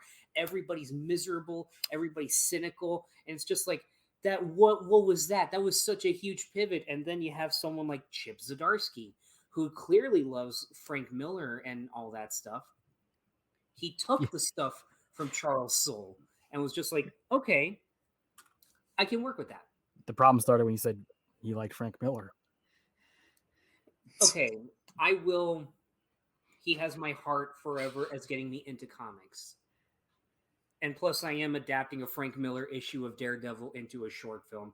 I have that little bit of a bias, but I totally understand modern Frank Miller. Yeah. But I mean, classic Frank Miller was actually good. Oh yeah. But like when it comes to Halo, what exactly was it about Halo 5 that was so bad? It was accurate to the commercials and that storyline. You're sitting down because you can be here a while on that question. Yeah. And like the most succinct way, because one day I will do this for you guys, especially because I want to be on the same page as you guys when it comes to this stuff. I will play through all the Halo games. Yeah, Brock's kind of right. It's like the commercial promised something that would have been great. Play Halo 5 first, and then watch the commercials after. Yes, like it promises the main character is going to go rogue, and then you're going to fight him as this new character is going to be amazing. He bitch slaps him in like one scene, and that's Wait a minute. Was Halo 5 the one where Luke Cage was like the other protagonist? Yeah. Yes. Yes. I was trying to remember. Was that who that played him? Yes, that was Locke. Yeah, yes. Mike Coulter? Yep. Yeah. Well, they used his likeness in the game in Halo 5, but they didn't use his voice, which is a bit weird. But that was odd. What? Yeah, and all the ads were literally, it's like, you gotta hunt the truth. There was no truth. It was all bullshit. Yeah. And also the most depressing thing was when like was a Bungie put out like not Bungie, fucking G43 put out like a picture of like, here's all the supplemental material you have to read and listen to and play to understand this game. And it's like, excuse me, you want me to read Fall of Reach, watch these comics, read these comics, watch this live action stuff, listen to a podcast, play all these games? It's like, this is homework. That immediately. I mean, I enjoyed listening to the podcast. I enjoyed listening to the podcast because the podcast was freaking awesome. Oh, it was a good podcast, but I'm like, it's literally gun to your head. Listen to the podcast, or you're not gonna understand anything, and also play all the Spartan ops. But here's the thing: you play all that stuff, and you listen to the podcast and everything. You watch all the ads, and you read all the novels, and then you go into this game, and nothing is relevant. It makes more sense than if you didn't, but it still doesn't make all the sense. But it's like they just treat it like it's not even relevant. Yeah. Because look at what they do with Jewel and Mdama and stuff like that. I mean, like in the books, he's this big major threat. In the game, they wipe him out in the cinematic. That's it. He's a red shirt. Yeah. What was the point of any of this? What was the point of Halsey losing her arm? That felt full on. Like C-3PO has a red arm now. Yeah. Exactly. It just made no sense. Such a lust for vengeance. Who? So that's what I mean. I mean, I understand people who say that, like, Halo 5, just leave it alone, just throw it away, whatever. But like, at the same time, I mean, there are kernels of ideas there that you could mine for some good storytelling and that you could mine for good character arcs. And also the co-op companion AI was terrible, and they make you fight a boss 8 times. That's true. That is true. Boss 8 times, and he doesn't change. True. Like I said, it's not a good game. It's not a good game. Don't get me wrong. But I mean, I like Blue Team. I felt a connection to Blue Team because I read those novels, and the characters aren't bad. Yeah, just like the gameplay with them isn't, which is like paradoxical. And here's the thing, not to segue into the next topic, but going back and watching Halo Forward into Dawn, I think is what it's Word called. Unto Dawn, yes. Going back and watching that. How is that a little web series that was made for probably very little budget? How is Very. that better than the actual Halo TV show that we got? I don't. It's the video game curse where the when you get more money, you make a worse movie. Okay, but That's not- listen. You say what you will, but at the very least, the Halo show has what all the fans have been wanting from the very beginning. A Chevy Suburban. No, not just that. Hot, steamy Spartan sex. With a Covenant spy that Oh, leads to the yeah. fall of Reach, because that's how he wanted that to happen. Did you want some The fall of Riverdale Reach and One happens Tree Hill in when your Master Halo? Chief falls in the sheets. Oh, All but guess those- what? Like your favorite team from Halo Reach, Noble Team, they all died because somebody fucked someone. But here's the thing: it doesn't happen. What? It doesn't happen. It doesn't Okay, happen. I'm just gonna spoil this entire freaking show because look, let's It's not face worth it, the effort. it's not worth the effort to even hide anything from this show. The season finale is one of the most what the fuck ridiculous, stupid, nonsensical things I've ever seen in my life.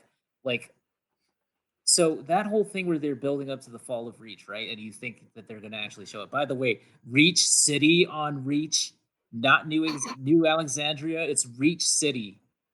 That felt like Crackdown 2 level naming, where it's like you are an Oh, agent of the agency God. named Agent who has to fight the super mutants called the Super Mutants in Pacific the City. It's like mutants. what is this naming convention? Yeah, what the hell, man? I mean, everybody at Bungie who's sitting there planning the Destiny, whatever spin-offs they're gonna do for Destiny. I mean, they should watch this and just have like a margarita and just laugh their asses off because this is so clearly not what they would have done. They didn't even do any Halo Reach fan service in the last episode. Not even a thing. They don't. I don't think they even know what Noble Team is. No, they I don't. don't think they know what other Spartans are. No. They don't even know Fiona? what a Spartan is, for that Fiona? matter. They didn't play the games because they didn't want to feel hand tied to what was in them. Oh, but they That- went through the boot camp though. That was the The, most the deflating. Halo boot camp. That statement was the most deflating thing ever. It's like, so yeah, we didn't play anything and we're making up as we go along. The best part is like have someone tell you what happens, and that's fine. You don't have to You could physically play them. read the yourselves. wiki But summaries. when you basically tell me, yeah, I don't need what I'm doing to be handcuffed by the thing that everyone liked. Thank you. Clearly, they didn't. Clearly, The way they say these statements for all these things that are made nowadays makes me want to bash my head up against a wall. You basically just went, fuck you nerds. You're going to like what I make. I'm better. You would have been you would have been on point if it would a jock grabs Master Chief and shove his head in the toilet. Fucking He wouldn't have had a helmet on. nerds! He wouldn't have I had mean, a helmet on.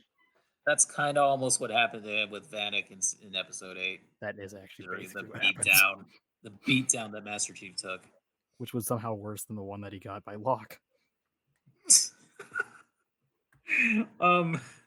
Yeah. Oh God. It's just I can't even speak anymore. But no, honestly, this show, I can't believe we waited like over 10 years, 15 years, however many. 2007. Originally trying to make a movie for this eons ago. It was in 2007 was the original attempt, and it was originally going to be written by D.B. Weiss, one of the Game of Thrones showrunners. So, boy, bless your stars, we didn't get that. Well, it was originally going to be written by Alex Garland, also. That was another Yeah. version. Alex Garland was involved D.B. at one Weiss point. does good when he has material. But I thought research was for, like themes for fifth graders. I mean, this would have been better than this. Maybe that's It a would have damning thing. moved at Oh, the come very on. least. I know, Uwe Boll's not busy, right? I mean, That's does he still make movies? I honestly haven't checked in a while. No. Let's just have him let's have him be the season 2 showrunner and just have everybody Quick, wearing just contact him think on his like. cardboard suits and shit. uh, I think Brandon- he he's hired Brandon a Wilson. new showrunner for season 2 also that actually does know like the Halo lore too. I I'm don't not know if I trying to give trust you any hope. of that anymore. I'm not trying to give you hope, but Like I said, I'm not a Halo fan, but I have been continuously blown away by how cheap the show looks. Yeah. Like Don't worry, if you want to get you away, we'll just talk to him on his letterbox account. He'll probably talk back to you. the whole show looks like it was filmed on like a high school Canon camera that they gave to their AV club or something I like think that. you're being too polite. I feel like this is like an iPhone, or just like someone The just quote, produced I believe it's Matt sure. McMuscles. It looks like it was filmed on a ham sandwich. Yeah, it's a toaster It maybe. does. It really does. like the everything looks so flat despite having high contrast too, and like the sand and like the everywhere around it, but at the same time it looks so synthetic and clean. And correct me if I'm wrong. I mean, I know that it would look that way because of polygons and the Xbox, but isn't Halo supposed to be a gritty fucking story? A bit. I Like, wouldn't isn't know it if supposed to be gritty's about the right word, It can be. I mean, about Reach the was the but it darkest. shouldn't look weapon? it shouldn't look super clean. You're correct. No. There should be at least Yeah. some character to it. Yeah. Because I mean, it's a fucking war. Yeah. It's the ultimate weapon of war. Basically, being told, at least as far as I remember from the little bit I played of Halo 1, like, shit, we're getting invaded. Quick, go R2D2 yourself over to the ring planet. They'll tell you what to do. Yep. It's the ship in that one had some character. It's like, oh no, the hulls don't look like they've been cleaned lately. And there are no other AIs on the show, even though we know from like the games and the novels and everything that there are other AIs. I mean, I'm not saying that they should have done a one-to-one recreation of the games. That's not at all what I'm saying here. I'm just saying that at least make it a competently produced show It's and at Oh, yeah. least know some of the lore and at least make the idea like the main idea should be the humanity versus the covenant and not humanity versus itself or whatever. And that's the weird thing was like they depicted the UNSC as like being like something out of like Starship Troopers. That was interesting. Yeah. So it's a satire now? No, Oh, as in like no. kind of like space Nazis now, like how Starship Troopers depicts its people instead of like kind of more Star Trekky, like alliance based. Halsey is basically just like the Hitler of this show in a way. Yes. Like she's just irredeemably evil. Yeah. She's I- Madam I- Hitler. I don't even know this fucking series, and I know that that's wrong. That's like if you made a fucking Castlevania show and just made it about. But what if humanity were the real monsters? And don't even include vampires. What is a What if- man? What A if Dracula miserable was little right? pile of Pile of secrets. lies. Actually, I've come and watched a show where Dracula is actually the hero and like the Beaumont are just like assholes. Like my threshold of like video game shows that I can think of right now, there's really only one that I can think of that's probably knocking it out of the park, and it's over now, and unfortunately it is tied to a sex pest. But Castlevania on Netflix is phenomenal, and Yeah. that is how you adapt the basic ideas of a video game, which for Castlevania's case is about as bare bones as it gets. Dracula's at the top of that tower. Go kick some ass. I was gonna say, I'm like, the advantage here is that Castlevania is never the most complicated franchise. It was never the most complicated, true, but at the same time, HBO is doing The Last of Us, and I'm not gonna lie, Fingers crossed on that. the little things I'm hearing about that, I don't know I'm a anymore. little bit more excited. Like the fact that they're gonna spend, according to them, like they're gonna have Joel and Ellie go to Jacksonville first. Like they're not gonna meet up at like the dam, but they're gonna have them meet up at Jacksonville and have everything kind of set up right there. Yeah. That's I fine think with me. that's smart. Now, the one thing about that series I'm worried about is that it's the opposite problem of they're doing the one-to-one thing. Like, hey, look, it's that scene from The Last of Us. I could be playing that right now. But yeah, that what Josh just said, it sounds like they're not doing that. Yeah, because I mean, the dam is meant to be primarily, from what I remember, because I played it fairly recently. It's like half a puzzle thing, and then half, oh yeah, story. It is. Oh, I thought you meant Philadelphia for a moment. I'm like, okay, it's been a while since I played The Last of Us. No. Yeah, and then they switched up the I believe winter and fall are reversed. Yeah, they're going to them at different times. They're making it close enough, but not, which is how these things should go. A lot of people get pissed when certain stuff doesn't happen. To me, you can make the end point the exact same and vary the middle, and you Yeah. can get surprised by stuff. You don't need to do changes, but it's like, again, you get to a point of what like Tyler just said, where it's like, I saw that, I did that, I didn't do this to get a whatever. Like, It's gives you a little bit of tricky. difference. That was the problem with all the Resident Evil movies. It's tricky Yeah, because that was the problem. you risk going either in Amongst that many things. direction where it's like I could just play the video games. What am I even doing here? And it's not just for the old fogies that are like, I don't understand your Nintendos. I played Pong. What is this? I just want to watch it. And then you show them, then they're like, that didn't feel as exciting as you made it out to be. It's like, well, no shit. You could, Yeah. or you go so far in another direction where it's like, did you even like what you were adapting? Uncharted, you know, the Halo and yeah, Uncharted. It feels so far removed in the worst ways. I don't know. I mean, I'm biased here, but I think that was at least the best recent movie adaptation of a video game from the last 6 months. No, I will Sonic. never. Sonic by a country mile. I will If we're gonna never. count Sonic, I was counting Sonic as something its own thing because I feel like it's not even fair to do it as a movie, a video game adaptation. It's like it's a movie. Yeah, I but it's will. Sonic 2. I will never Really, forgive Sonic 2. Uncharted for what they did to my wife, Chloe Frazier. What they did to her was. But for You now my understand every Joe Valentine fan in the world. for my money, I will still the golden standard for me, TV wise, is Castlevania, and movie wise, I still haven't seen the Sonic games, but I probably should. Or the Sonic 2 movies, pretty good. I probably should. But for me, my gold standard is probably Detective Pikachu. I will defend that movie to my dying breath. To be fair, most people don't know about the video game adaptation because that franchise is only in Japan. Fair point, but I mean, Pokemon's such a hard thing to do because it's like, oh, it's Karate Kid, but with pets.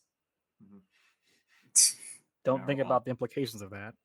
Yeah, or how exactly. That world's economics make no fucking sense. Going to a fucking a Snorlax or an Alakazam or something like that. Sweep the leg. Yeah, every kid, when they become like 8 years old, their mom kicks them out to go get some Pokemon and go beat up some people. Yep. You got a problem with that? Alakazam. No Alakazam. mercy. Always attack. No, be there. I'm Okay. surprised that you had that patience to watch the whole series, Kiona. You deserve like an Olympic medal or something. You do. No, I mean, I don't know. I was sort of fascinated by it because it's like watching a train wreck. I was kind of the same But- way. At a point, I'm like, I kind of want to see just how fucked up this will get. Exactly. I just wanted, and boy, did they not disappoint Yeah, because the that last Reach one is the episode was lowest one. seriously the fucking. And they talk about how well it does, and I'm like, I wanted to fill out a survey. Enjoy watching, hate watching. Yeah, exactly. Do you guys want to know like the real spoiler here that of like the last few minutes? I do not care. Oh, Go Okay. ahead. So here's what happens in the last few minutes of this of season 1 of Halo. Okay. Season 1's being polite at this point. Right. But like, so here's what happens. So they're on like the Covenant Holy World or whatever. It's like some place that McKee told them about. McKee being the Covenant spy that Master Chief falls in fucking love with.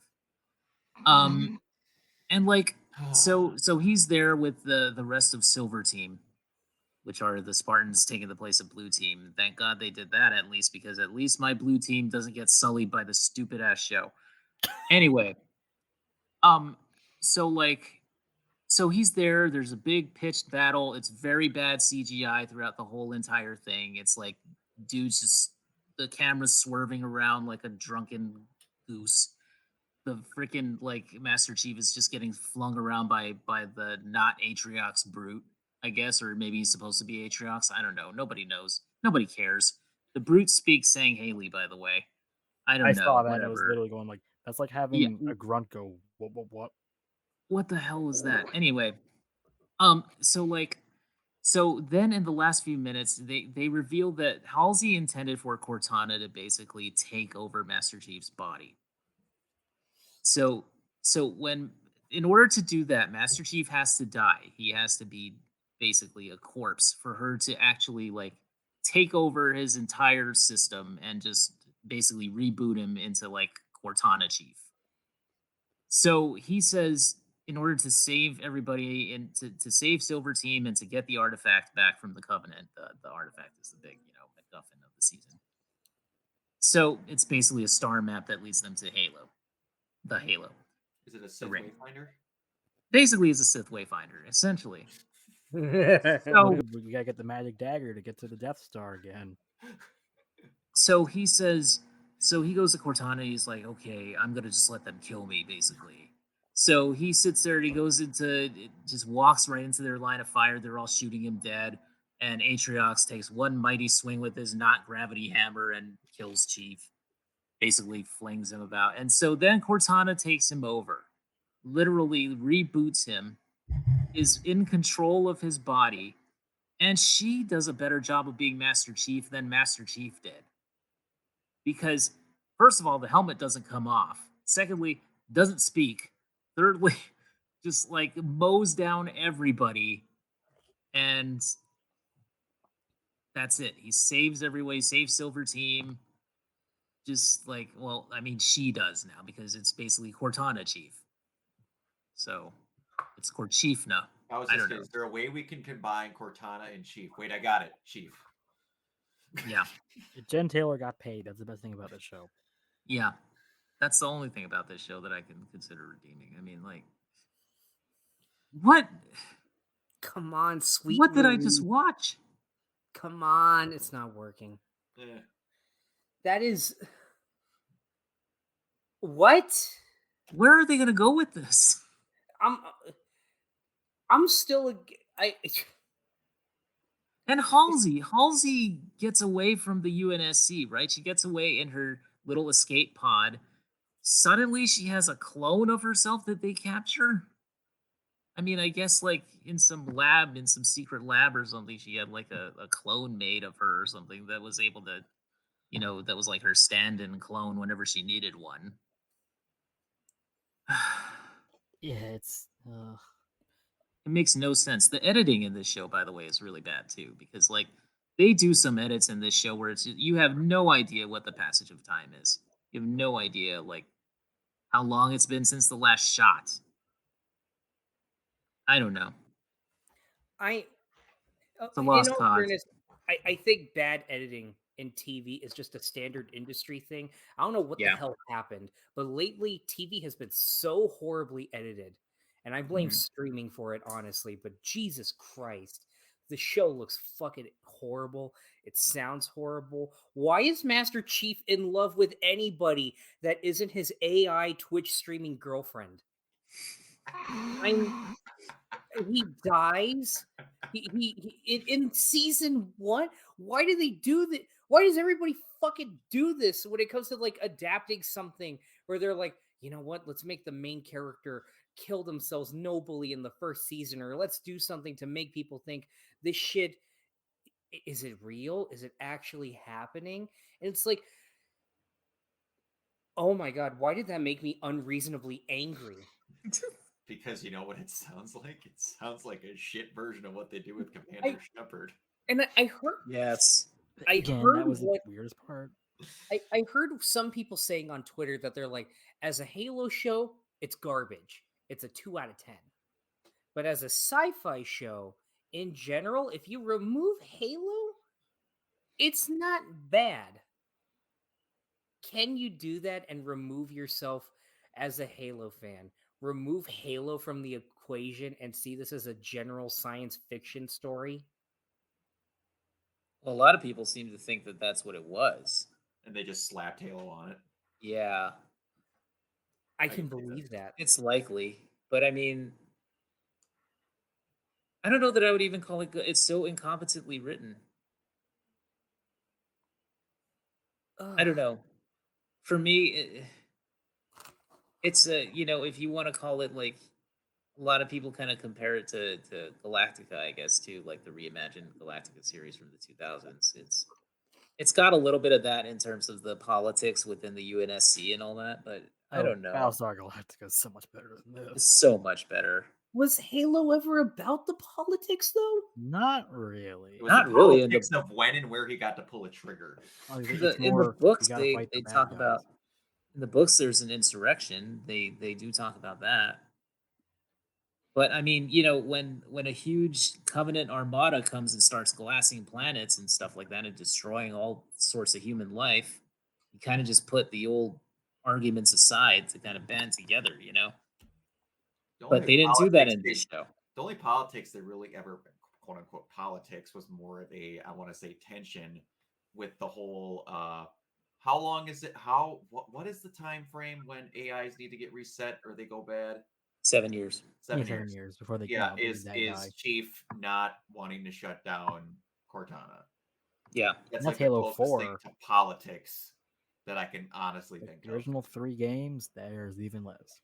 But even then, like from what it sounds like, from what you guys are telling me, politically, that doesn't even have anything to do. It's also just like a thing that they made in lore, and it's emotionally tied to Chief because, I mean, he was in the shit with Cortana for three plus games, and it's like, I genuinely, correct me if I'm wrong. Am I interpreting this wrong? But it's like he's been through so much with this AI. He started off like just as this killing machine, but then over the course of it, this is pretty much his only companion, his only bit of humanity.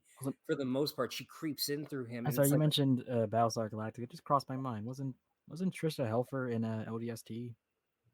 Yes. yes, She was Veronica Dare, I think. Yes, that was it. It's like, yes. Also Like- in Mass Effect. like, am I wrong in that reading of Master Chief and, Not really. and Cortana's relationship? I wouldn't say you're I wrong. mean, he had Blue Team. There was one cool reference in Halo Infinite that I thought was really interesting, which was when he was supposed to shut down the weapon, and like he was worried that she was kind of going off the deep end and sort of learning too much about herself and accessing too many systems and what have you. And so he starts the shutdown process, and his password is actually like Samuel134 or something, and it's like or it was something like that, right? Mm-hmm. I never played And the code word for it was in fact Sam or something, and that was the reference to the member of Blue Team that didn't make it on one of their early missions.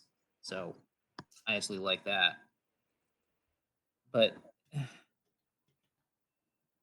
it was a just the game was kind of an odd experience for me, even though it wasn't. I wouldn't say it was terrible or bad. I just wish that certain things were better or had a little bit more variety or something, or like like they followed up on some plot threads that I wish they didn't just drop. And but the TV show for me was kind of not as redeemable as Halo Infinite, even though they haven't done a good job of keeping Halo Infinite going all that well in terms of seasonal content and all that stuff. There's no co-op campaign still. I mean, I'm sitting here wondering, like, can the Marines actually climb onto the tank and be like like they used to in Halo 2? Like the Marines in that game, they don't even like climb up on the tank wheels or like and shoot from there. They just kind of run alongside the tank. One guy gets into the turret and that's it. Like if you're piloting like a Scorpion tank, it just doesn't. I don't know. They didn't program the AI for that apparently. So what you're saying is the series is probably one of the best pieces of content you've ever seen in your life. Exactly. A plus all the way. It made me feel like playing a bad Halo game. I mean, Master Chief fucks. Can we like? This game franchise is over 21 years Well, old. He's doing Cortana it right. watches. Oh God, that's Oh my god! Oh, Yeah. she's into voyeurism. She watches and then she literally becomes him. Oh God, I don't even want to touch that with a 10-foot pole. Mm-hmm. oh, What the hell? Freud What is would going have on? a field day with this. Yeah. Yeah. Exactly.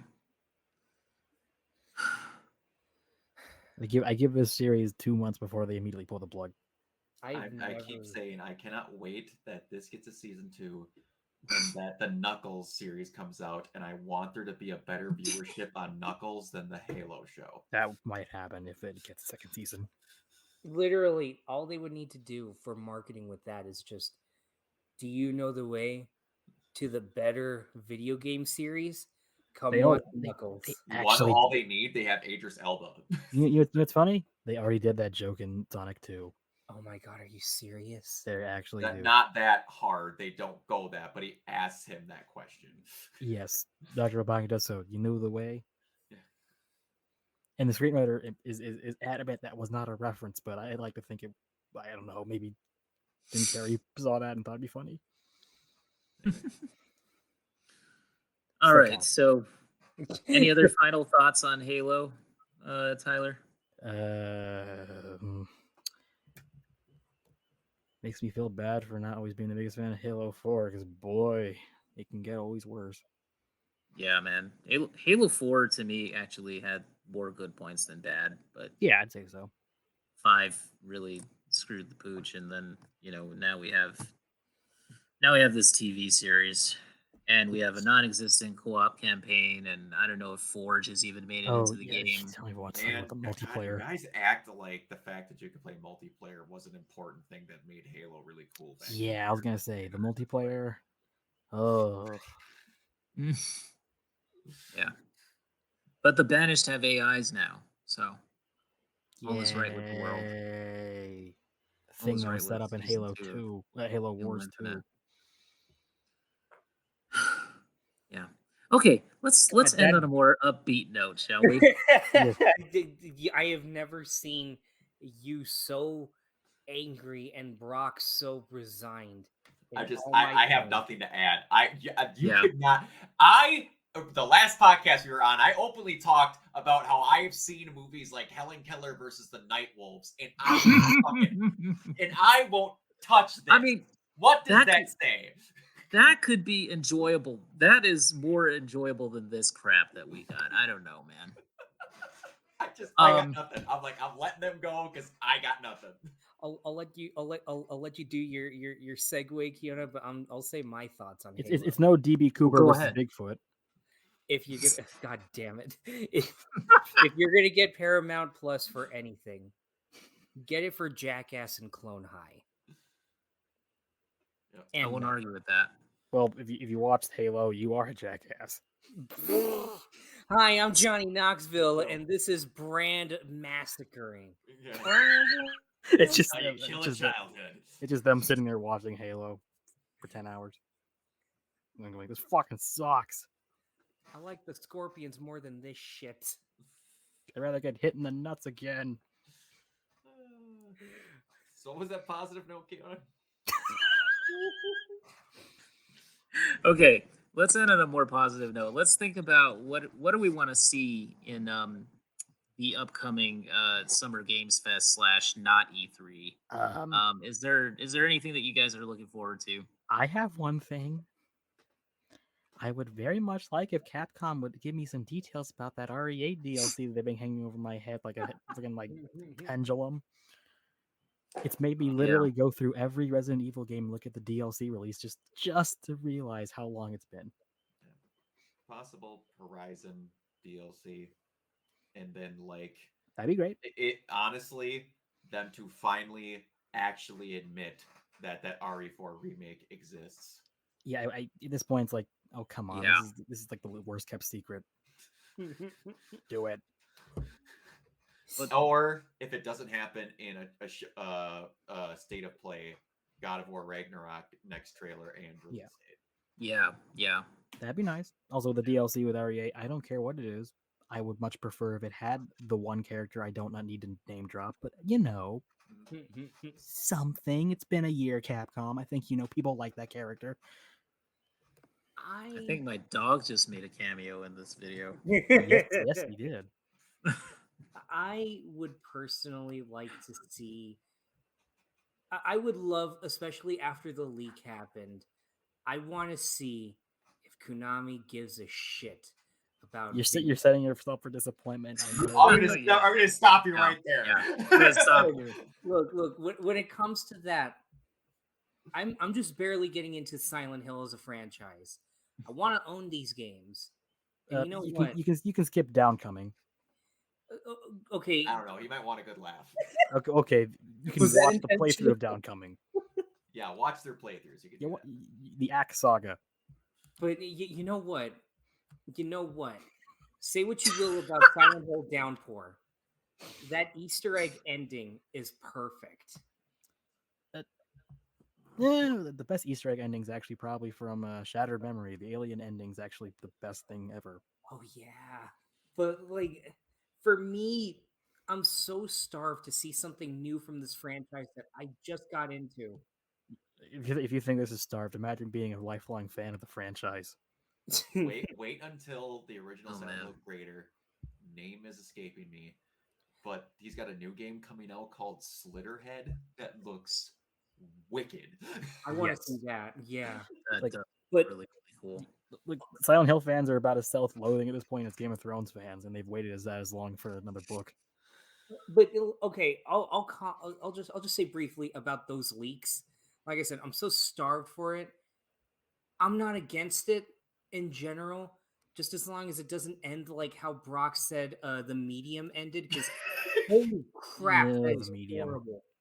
But I like the idea of playing as a teenager again, and I like the little concept thing about like the girl with like the notes of self-loathing on her face and all that, and the monster in that one screenshot where it's like a whole bunch of sticky notes all over the wall and everything, and the creature is literally made of sticky notes. I don't know. I really it's kind of basic, but it's also really really inventive in my opinion. It's better than the Plague Master or something like that from Downpour, which was literally just a guy in the witch doctor mask. You didn't like Hammerman with gas mask and trench coat? Yeah, like that's so lame. And I don't know, having literally this character's self-loathing try and kill her, I think is really cool. And you become it. And if you suck at the game, you get the bad ending where you become her.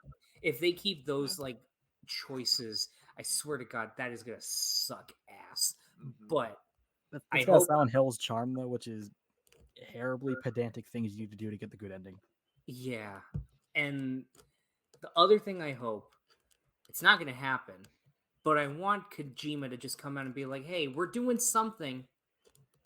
Because I know he's working on something. He just moved to the studio too. He posts on his Instagram that like, hey, I'm like hard at work at shooting something, and I just hope it's not Death Stranding, the director's cut 2.0. The sad part is I can totally see the him one thing I doing noticed that. is those Yeah, the screenshots from the leaked version, which I didn't touch on how many versions there are of that. Yeah.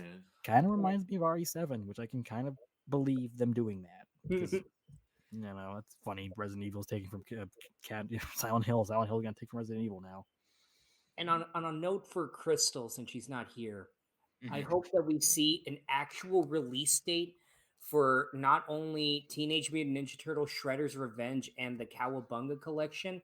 I'm sorry, but this summer doesn't cut it. I need an actual date, for fuck's sake. But I also hope that we get to see some more details on Breath of the Wild. Oh, yeah, Breath of the Wild too. Yeah. You also, Yeah. I would like it to actually be a fun show that isn't just corporate pandering for 3 hours. It makes you want to die. Exactly. But you know, that's Exactly. wishing into the wind. That's really wishing for too much, I feel like. Oh, I know. It's kind of- Single main title Zelda game. Every single one. You delay it. Like Bethesda makes it. Yes. Crystal makes the cameo. Lovely Yes. fiance, ladies and gentlemen. Every single one. I feel like we should definitely just outro on that, but I'm just gonna say a couple of things that I really want to see. I want to see a little bit more Street Fighter 6, and I want to see Final Fantasy 7 Remake Part 2, please. Actually, All right, that's it. Is Capcom confirmed to be at Summerfest? I don't know. I don't know. I hope they are, but I hope they are we'll too. see. We shall see. Anyway, all right, that's it. We're done. This has been the relaunch episode of Renegade Arcade, guys. Yay. So we're gonna try and make this a more at least semi-regular feature on the site, and Yes. hopefully do a lot more of these, maybe within the next couple of weeks at least. But okay, guys, where can we find you guys online? Josh, let's start with you. You can find me on Twitter at JSH Lozano, where I simp over Jennifer Walters and just rant about like just creative decisions that are being made at the higher level with the biggest media conglomerate in the world. I'm coming for you, Michael Rat. You can also find me on Instagram at Joshua Lozano 64, where I don't post on there, but I do post on my story, and occasionally I will post first looks at my next short film, Roulette, which the rough cut should be done real soon, and from there it's just down to reshoots, and then finally a release either sometime in December, hopefully because it is a Christmas movie, or sometime early next year because we want to do the festival run real soon. And then you can find me on YouTube at JoshBoy64, where sometimes I'll remember that I'm a content creator. But I still have my Kingdom Hearts video in the pipeline. Trust me, when you see it, you will understand why it has taken so long. It is such a personal project of mine. And I will make you guys cry over Kingdom Hearts. Well, I mean, to be fair, if it came out quickly, it wouldn't be a Kingdom Hearts thing. That's true. I'm just following the Tetsuya Nomura approach. And likewise, you can find me in the Renegade. Will there be key lore in the trailer? You can find me in the Facebook group. Tyler, where can everybody find you? You can find me at Debunk File on YouTube. I'm at the moment currently writing and editing, not totally editing, but like, making a couple videos that should be out in a couple of weeks. One on like sharks in 1916, and speaking of weepers, making like a 3-hour 5-part series on like a shipping disaster from Chicago in 1915 that means a lot to me. So that's gonna be fun. Gonna have some actually high profile YouTube cameos in that, I think. Nice. If you ever want to contact me, just literally go into r/history and ask about pirates. I will literally comment within 10 seconds. My account is literally set up to the moment anyone asks a pirate question, I'll be like, so about this question, let me explain to you everything that you just got wrong. All right, and Brock, I want to say thank you, man, for hosting this on your Twitch site, and just for for always helping us out at RPC. So, Brock, where can everybody find you? I try to be. I have a lot of free time on my hands, and I never use it properly. So I figure sometimes being a loner sitting at home can help. You can find me everywhere at Organoid Zero, and I finally got my stream delay thing figured out. So when I get over my dumbass Twitch anxiety that's been kicking my ass lately, I'll be streaming a lot more on that. Right. On my channel currently, me and Mike are reviewing random things, but also fresh takes of Neon Genesis is still going on because, my good lord, that thing went forever.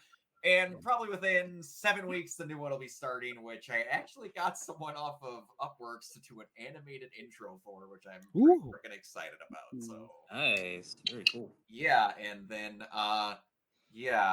pretty much just once I do finally get back to streaming a lot more, though, I'll be back on Donkey Kong 64 and I'll be starting to play Control because I never actually did a full playthrough of it on there, and I want to do that. By the way, you want to know what I want to see? I said this on Twitter.